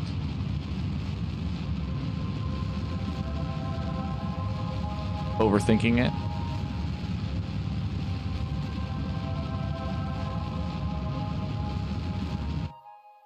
Okay. I think we're good. I think we're good there. Warp to the encounter. Let's warp there. Okay. We've got about 1,500 Delta V. This should be enough, right? This should be enough. Okay. We did the same thing as last time where now I'm inside the moon, my trajectory. So what did we do? Anti-normal? That means away, right? Wait, no, that's the wrong one. What? Radial out. This could get a land, but not a return. We'll worry about the return another day. So what are we thinking? Radial out? To save this? Could just leave it? Really? Anti? And then retro to land? So we just stick it with retrograde. You think we do that? I mean, if Boss Man thinks we can just do retrograde to land, I think that we should just try it. Returning is optional, really? Yeah, I mean, we don't really need to bring him back. Jebediah, like, he might like it on the moon better than Kerbal. Don't retro yet, but yes, you can just retrograde to land. Okay, good. I like that. Okay. Bossman is right.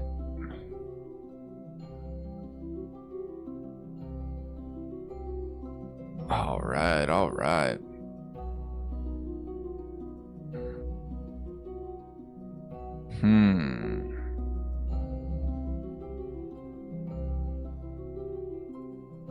Look at the moon. It is getting really close really quickly though, I will say. So what do we think? Do we just wait this out? You think I warp again? I think I need to warp again. High key. Basically, you're gonna want to keep your speed at 10% of your altitude when you get low. The moon is beautiful. Who even needs Kerbal? Yeah, no, I agree completely. 10% of your altitude when you get low.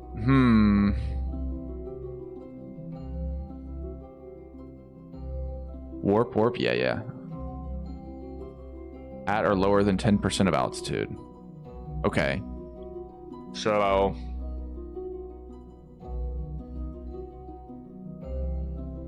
let's do some math.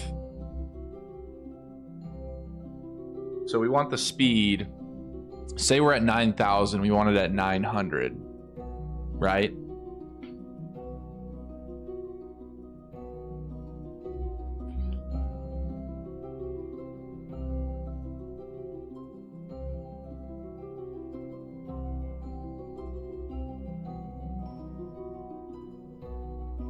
All right, I don't want to warp anymore. I'm scared. I keep warping and it's making me scared. Okay, so right now we're good.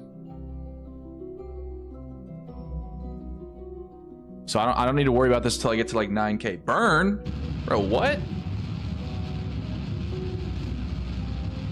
Dude, you're scaring me. Yeah, I need to wait till I get to like 9,000, right?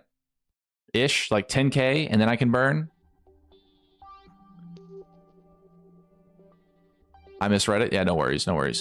We get to around 10K, because we're speeding up right now. I'm assuming around 10K is when we're going to need to do it.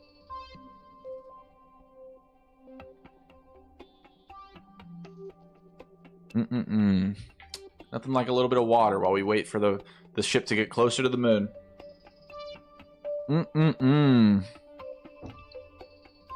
All right.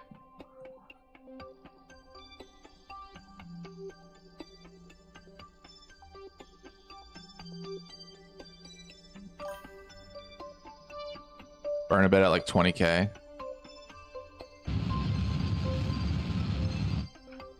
Okay. We're good. We've got enough Delta V, I think. Now, the question is Jebediah going to be fine being stuck on the moon?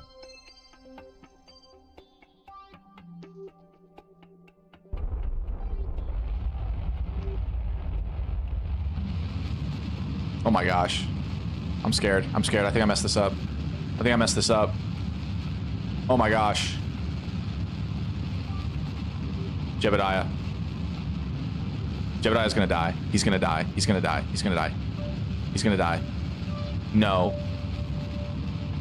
Oh my gosh, no, Jebediah! I can't watch.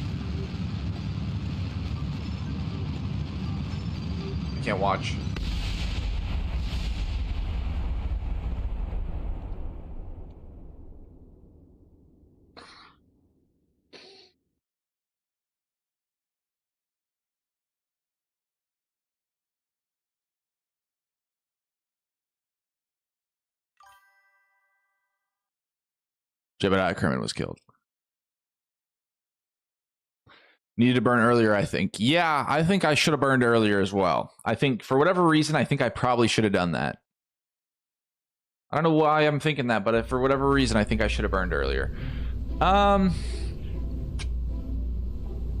We go next. Chat, give me another rocket. Page 19, rocket number 3. Page 19, rocket number 3. All right.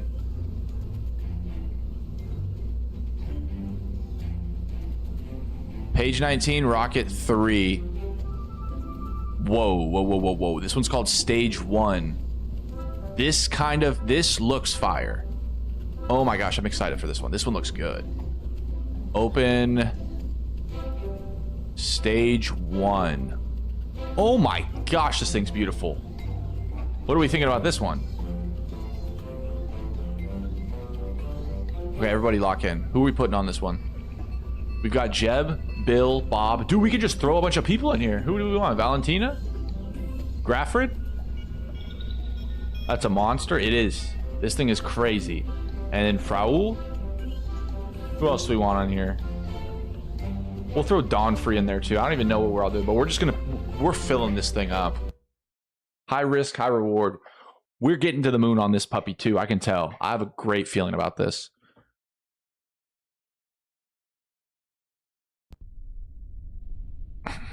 This is the most amount of Kerbals I've ever had on a spaceship. Let's go to their POV. Okay, so we've got 3 here. How do I move to the, is it tab? Or control, what's the button to swap through? Oh. Wait, what are you... Carsby, what are you doing here? Carsby's just in the he's just in the lawn over here. What happened? Okay, well, it's good to know you're alive. Square, bracket swaps vessel. Okay, how do we swap between the people, the individuals? Or can I not swap between the individuals? Oh, dude, look at this little cabin. Oh my gosh, literally, why are you so happy? Why is she so happy? Does she not know what we do on this space program? We don't come home. He knows what happened to the others. Yeah, he hopped out of the spaceship. He didn't want to go. Okay, let's go ahead. We'll spectate Jebediah, Bill, and Bob. They seem to be pretty cool guys. Yeah, I mean, this rocket's called stage 1. I don't know, is this like the 5th or 6th rocket? They don't know how cooked they are. I mean, only one of them knows. And, you know, props to Carsby. I don't know how she got out of the rocket at any point, but she's just fat chilling over here. Look, she's even waving her arms around, you know? But, okay. Let's head back to the community rocket. And, yeah, I mean, we're going to go ahead and launch 3, 2, 1. Lift off. Oh my gosh. This thing is actually so cool looking. SAS, by the way. Forgot about that. Always forget about SAS. What is this little thing at the top? A little point thing. I don't know what that is. But looks cool.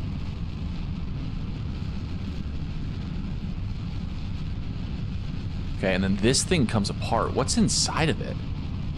Wonder what's inside.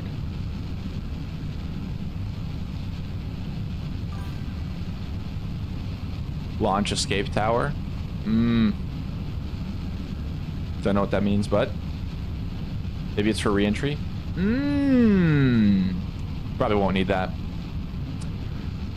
if we're being honest. Okay, let's turn it. It has a rocket. Oh, okay. Wait, there's a sticker on the side of this thing, I think.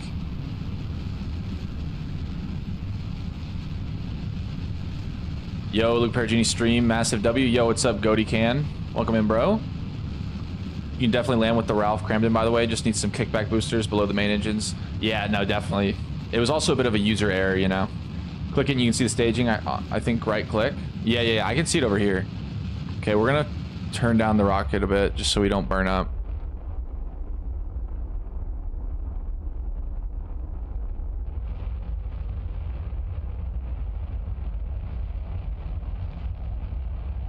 What's our AP?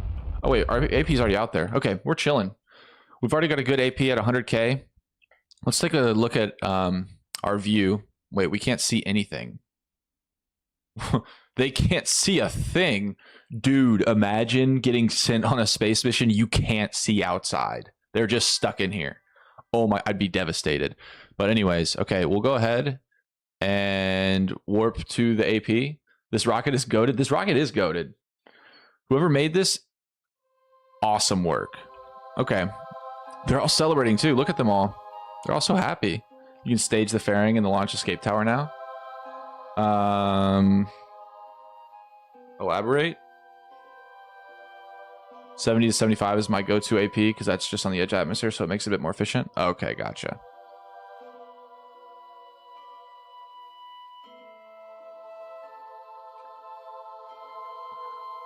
Yeah, to be honest, a lot of times I just don't pay attention. Right click on both, you can see them.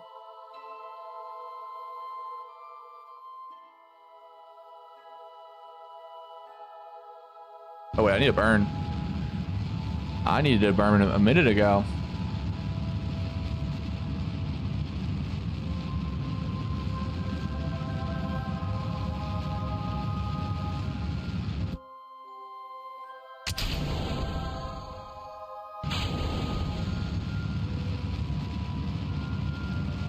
So they fall back in the atmosphere. Huh.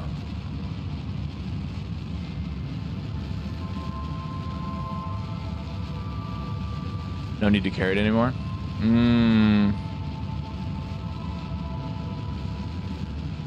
How do I make sure I deploy this without... Oh, dude, this thing looks awesome. Wait, by the way, we're like not... We are not going to get orbit on this, Chief. We need to turn up.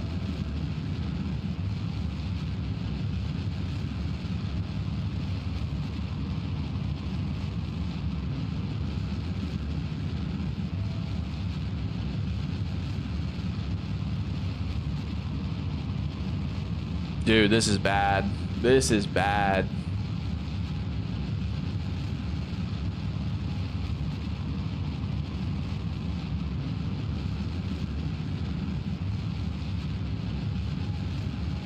Okay, we just wasted like all of our fuel here just to barely get orbit. Okay. And then we cut.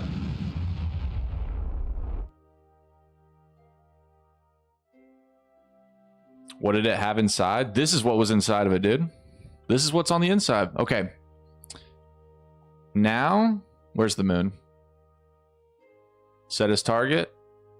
We've got an ascending node of 7%. That is not good. But let me see if I can just finagle this and not have to worry about it. Oh, wait. We actually might be able to. We might have an encounter.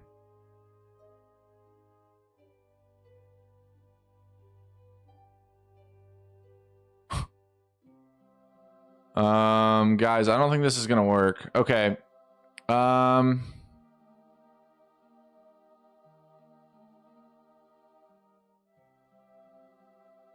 Okay, this is what we'll do. If you had the DV for it, yeah, but we don't really have it.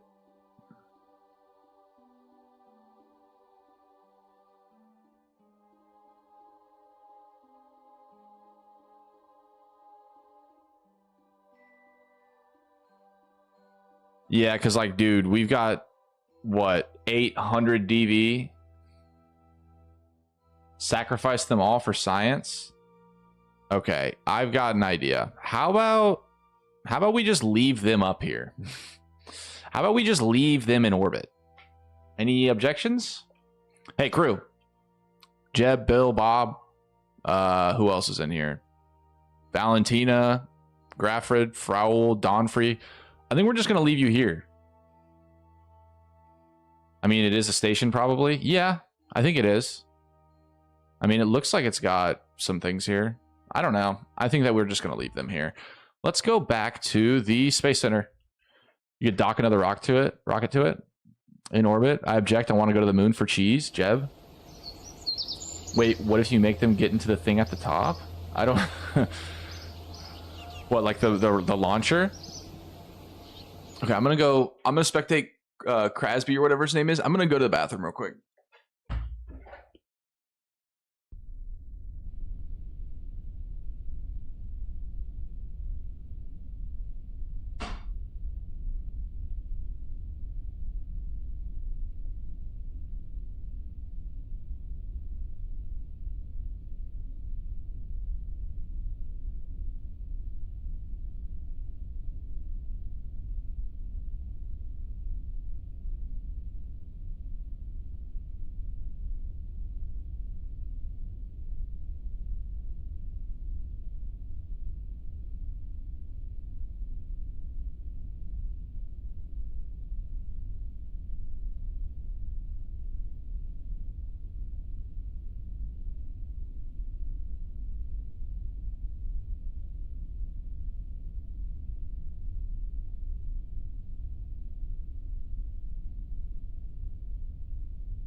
Recover Crasby or Carsby? Recover Carsby? Why?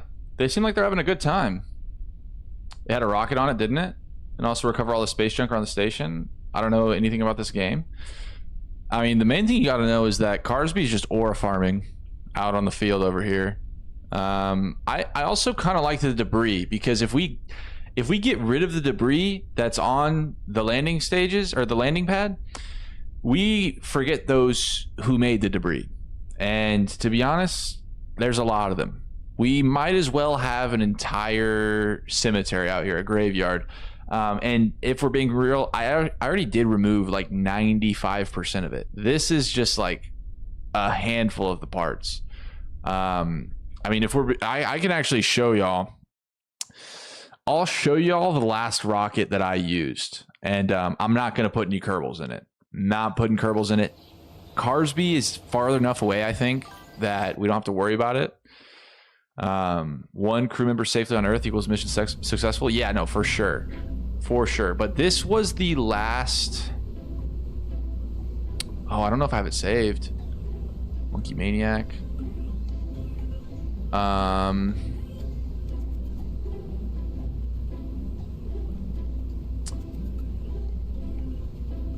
yeah, it's not saved. Well... Honestly, that's probably for the better. But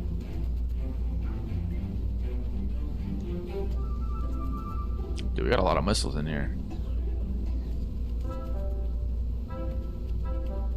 Okay. Yeah. No worries. I think it's good that we can't use the one that we had. Okay. We're gonna go ahead. We're gonna get another rocket going, but I think this is gonna be the last one. So let's do it one more time, chat. Okay, we're going to page 4, rocket 29, okay? Page 4, rocket 29. This better be a big one, dude. This better be a good rocket. Rocket, wait, what was it? Page 4, rocket 29. It's the second to last one. The Apex, bro, what is this one? I'm subscribing to that one. I want to see that one. The Apex 1 Max Relay. Oh my goodness, this looks glorious. Steam. Where is it? Max Relay. Error. I can't even use it. Okay, we're just gonna use the tornado then, because it wouldn't let us.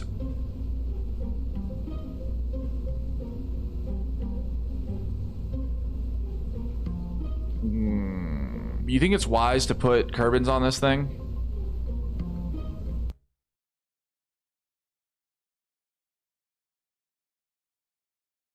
What are we thinking? Because this might... I don't know if this rocket's going to work. It didn't look like it would work. Oh my gosh. Wait. Okay, wait. I need to launch it quicker. Read the description on the Ralph Cramden. Okay, I will. Okay. We need to act fast, because if we wait too long, we will lose balance on this one. Go. Oh my gosh. Wait, it doesn't even go in the air. Wait, everyone's outside of it. Wait, can we go to the other guy? Nope, this is just Carsby. Carsby's not even on it. Well, I guess Carsby can watch it. Look at that thing go, buddy. I bet Carsby's glad that they're not on that. Oh no. Carsby, go save them. Jeez, dude. Look how much smoke that's producing. We might need a rescue team for that. We might just send someone over there. Oh my gosh. It's still flying. Okay, wait, I don't think it's flying anymore. That was a big explosion, dude. That was big. Okay, well, at least everyone's over here, you know? We'll take Valden out. Aren't you glad you survived that, buddy? That was a big one, man. That was history. There's Carsby over there. Hey, man. What you got going on in KSP? Oh, you know, just testing out some rockets. Swap to it. I don't know how to get over there really quickly. Wait, there's part of it. Can I, like, I'll go to the tracking station, see if I can just go spectate it. But there's no one in it. There's no,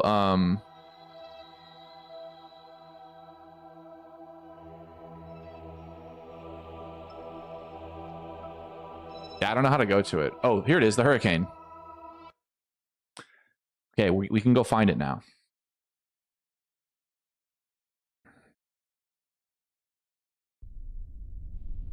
Yep, it won't let me do it, but it's over there. I mean, there's just like a couple pieces, and there's one of them, Valden or whatever the name was. Okay, let's recover the vessel. We've got a couple Kerbins just like lying around on the launch pad, just chilling out, just being spectators of the sort, but all right. I think we need to do one more. Bro, look how many parts are out there.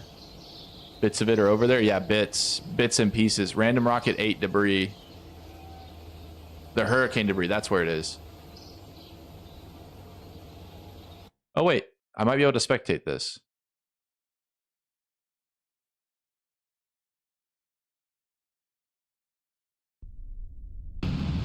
Wait, why is it still going? Why is it... Yeah, so this is here. We'll take this, we'll recover this.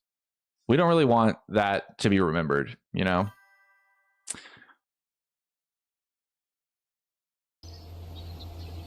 That's a part of Kerbal history we don't want. Okay, we're gonna do one more. That one was so quick. We have to do another. That was like way too quick.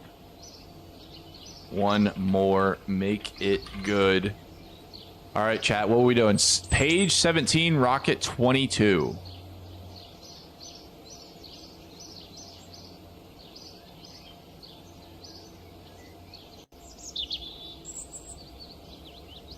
Okay.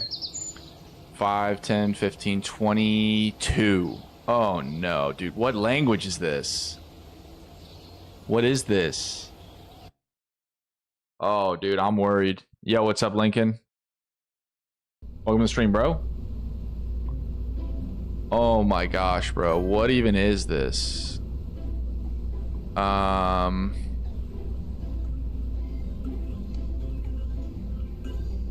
25 parts in one stage. Does this even have a... There's no... Bruh. This thing won't even launch. It just sits on the launch pad. I'm not doing this. Boring. Okay, we're gonna do another. Get another one. Again.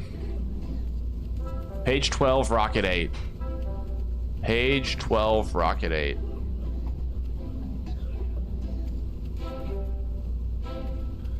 Five, 6, 7, 8. Okay, we've got the Dark Star. The Dark Star. Interesting, interesting. Okay.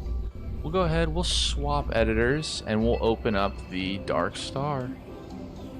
Let's see, where are we? Where are we? Oh, here it is.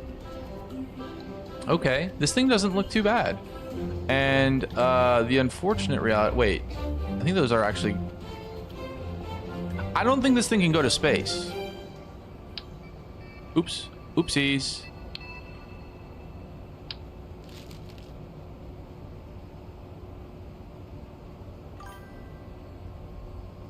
It won't get orbit? Okay, well, that's fine. Got 2 Kerbals on the moon right now on a science mission, but we lost the engine. Oh, dude. Oh, no. You'll get them, right? Right, Lincoln? You wouldn't leave Kerbals just stranded on the moon. Okay. We've got... Dude, Cthulhu and Harkin. Like, who are these people? We're going to go ahead and launch. Just get a little joyride going.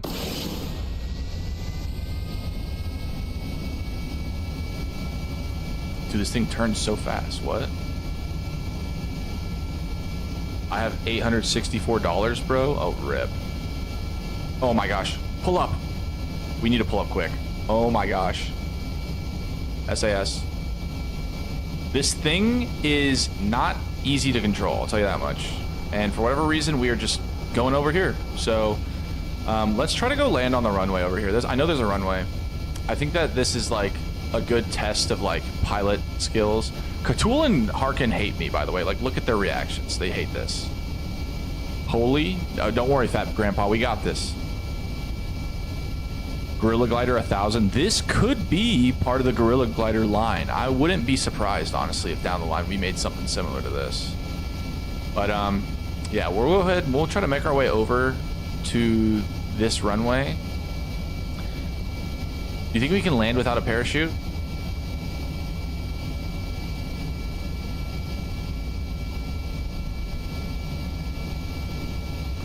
This is the true test of if it's a good plane, is if it can barrel roll.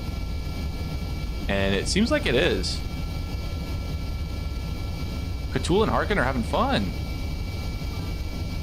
He was around the moon. Guess where I sent him right after?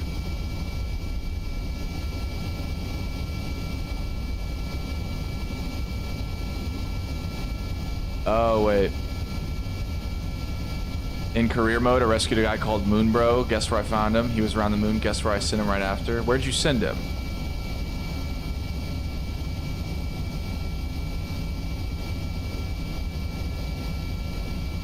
I wonder if this thing has brakes. In orbit, in a lab around the moon. So he's just stuck there forever, eh? This thing has so much fuel, by the way.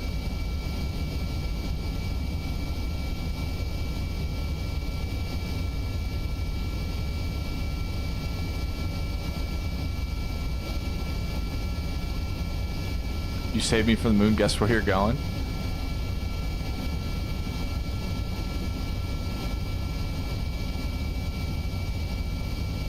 Have you created an SSTO yet? No, I have not.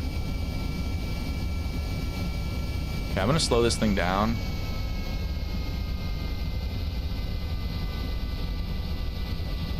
Oh wait, this thing has brakes. It does have brakes. That is sick, dude. Okay. We're gonna need to try to land this thing though. I don't know exactly if it's gonna be possible, but...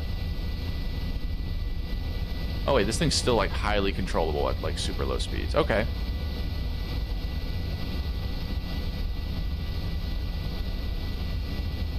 Okay, guys.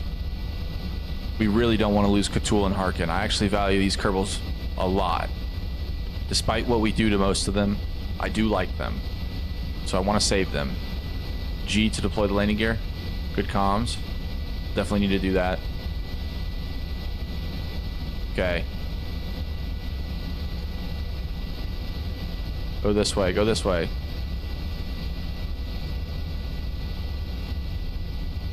Yeah, I'm going to turn the power up just a bit. Well, I turned it all the way up. Dude. Dude, I can't control this thing. I can't go right. Okay, let's just do this and let's pull up. And let's turn this way. And ease our way in. This way. We'll be going dead on with the landing strip. And then we slow. Hit the brakes. Oh my gosh. G. Oh my gosh.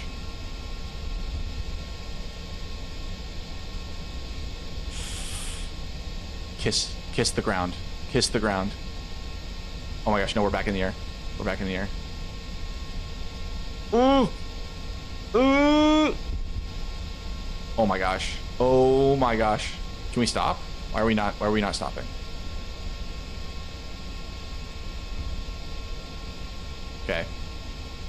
Oh my gosh, look at this puppy. We just parallel parked a plane. Oh my goodness. This is grounds for an EVA. Catul. Look at what we've done. Wait, oh my gosh. Catul, wait, run. Catul. Oh my goodness, no. Where's it going? You landed it not on the runway? That's fine, we don't need the runway. Okay. Fortunately, the plane went uphill and it stopped, so. But Catul, we've got our plane. Oh my gosh. We've got our plane right here. Successful landing. Who else is in here already? I need to get, what's his name out? Harkin. This thing won't stop. Oh my gosh, I'm not gonna be able to get it back, am I?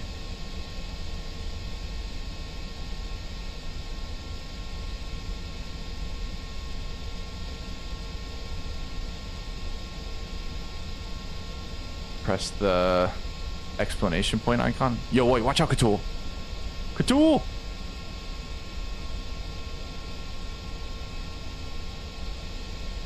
Oh, nice. Perfect, perfect.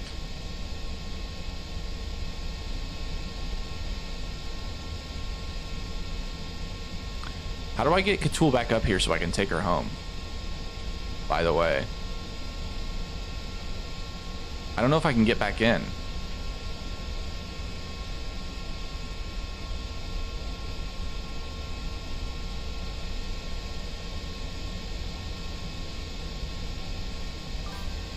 Get her to the hatch. See, I understand that part, but you have a ladder on the plane? I don't know. I didn't make this thing.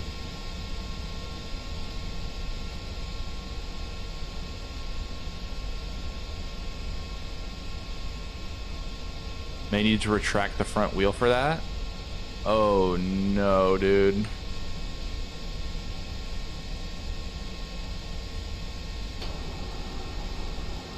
Oopsies. Alright, Catul. Here we go. Oh my gosh, awesome. Okay, Catul's back in.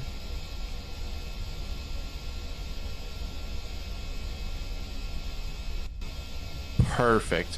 Honestly, we could probably fly this thing back. Now that I think about it. Oops.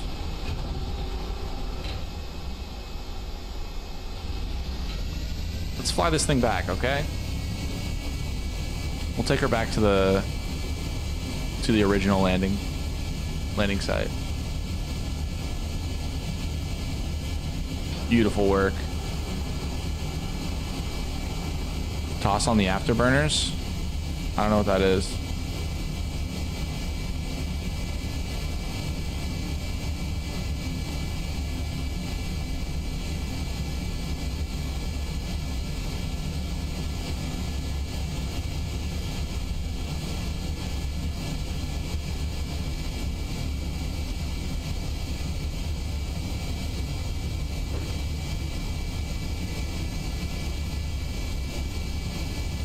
These engines have an afterburner mode.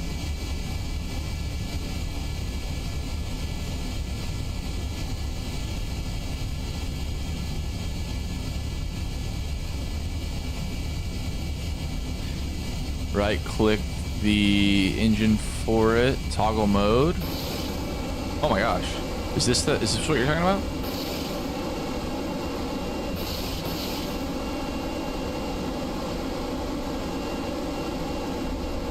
This seems to be going way faster than before. Look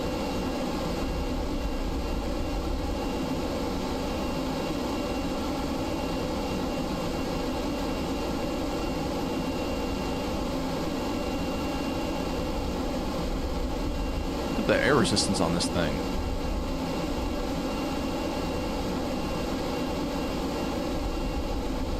Don't turn too fast so you can break the wings. Well, I mean, you know, sometimes you have to test your creations to their limits. Way faster, guzzles fuel. I mean, I don't think we're really worried about fuel economy on this. We're gonna land at home pretty soon. Is it a bad idea to land with these type of engine modes on?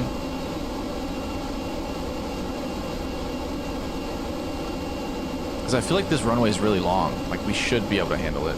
Hold up, it might have been able to reach space, actually. I don't know, because it has like intakes for air. Like, you need air to...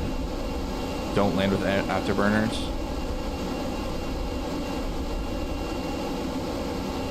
Okay, we're gonna go this way.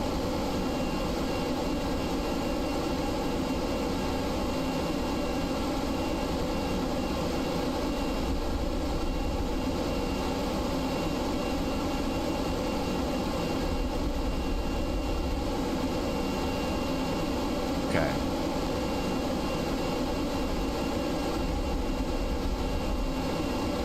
Oopsies. Ooh, I'm kind of not landing this well. Okay, let's change these to,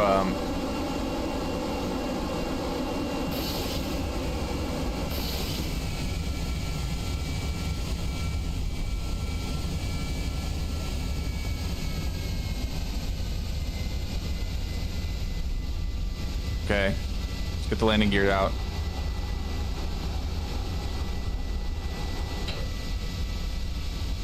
Oh gosh.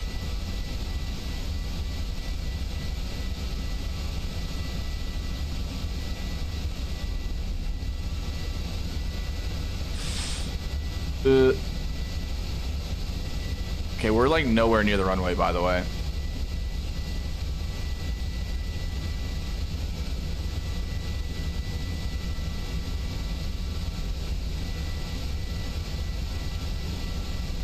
Ugh. Why can't I go so? Ooh!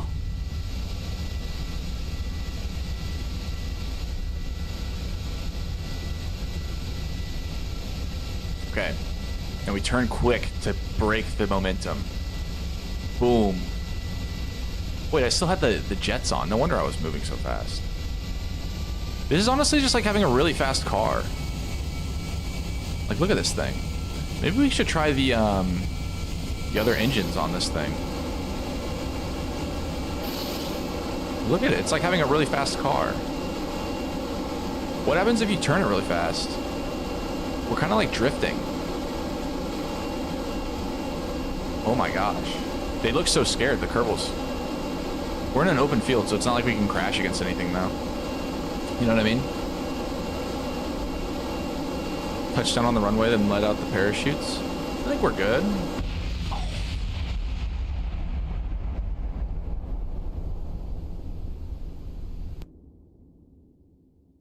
We hit 284 meters per second. If it makes them feel any better.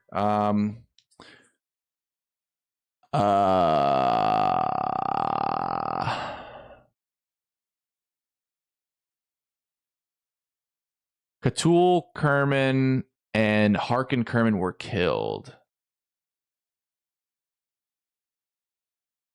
I just joined. Are they okay? They're not okay. I'll just be honest with you. They're not. Okay. You know what?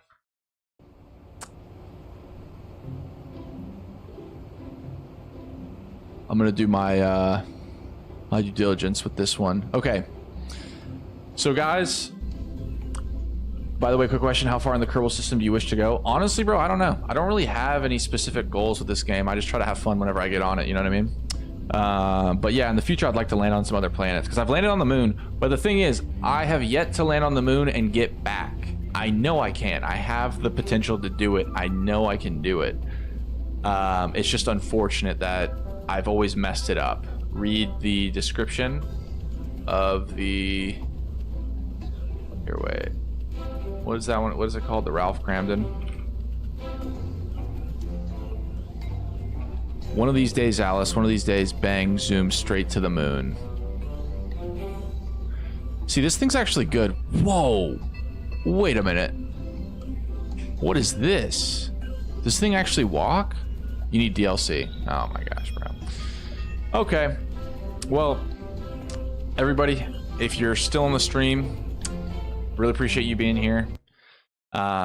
This is going to be the last launch. I'm not even going to probably play it through.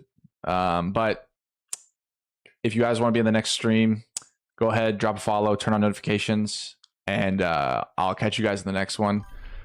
W stream. I'm kind of distracted by this thing. But W stream, everyone. I hope you guys enjoyed. If you have any ideas for the next stream, go to my YouTube. I've got some videos. Feel free to leave some comments or anything like that. And yeah, hope you guys enjoyed, and I'll see you on the next one. Peace.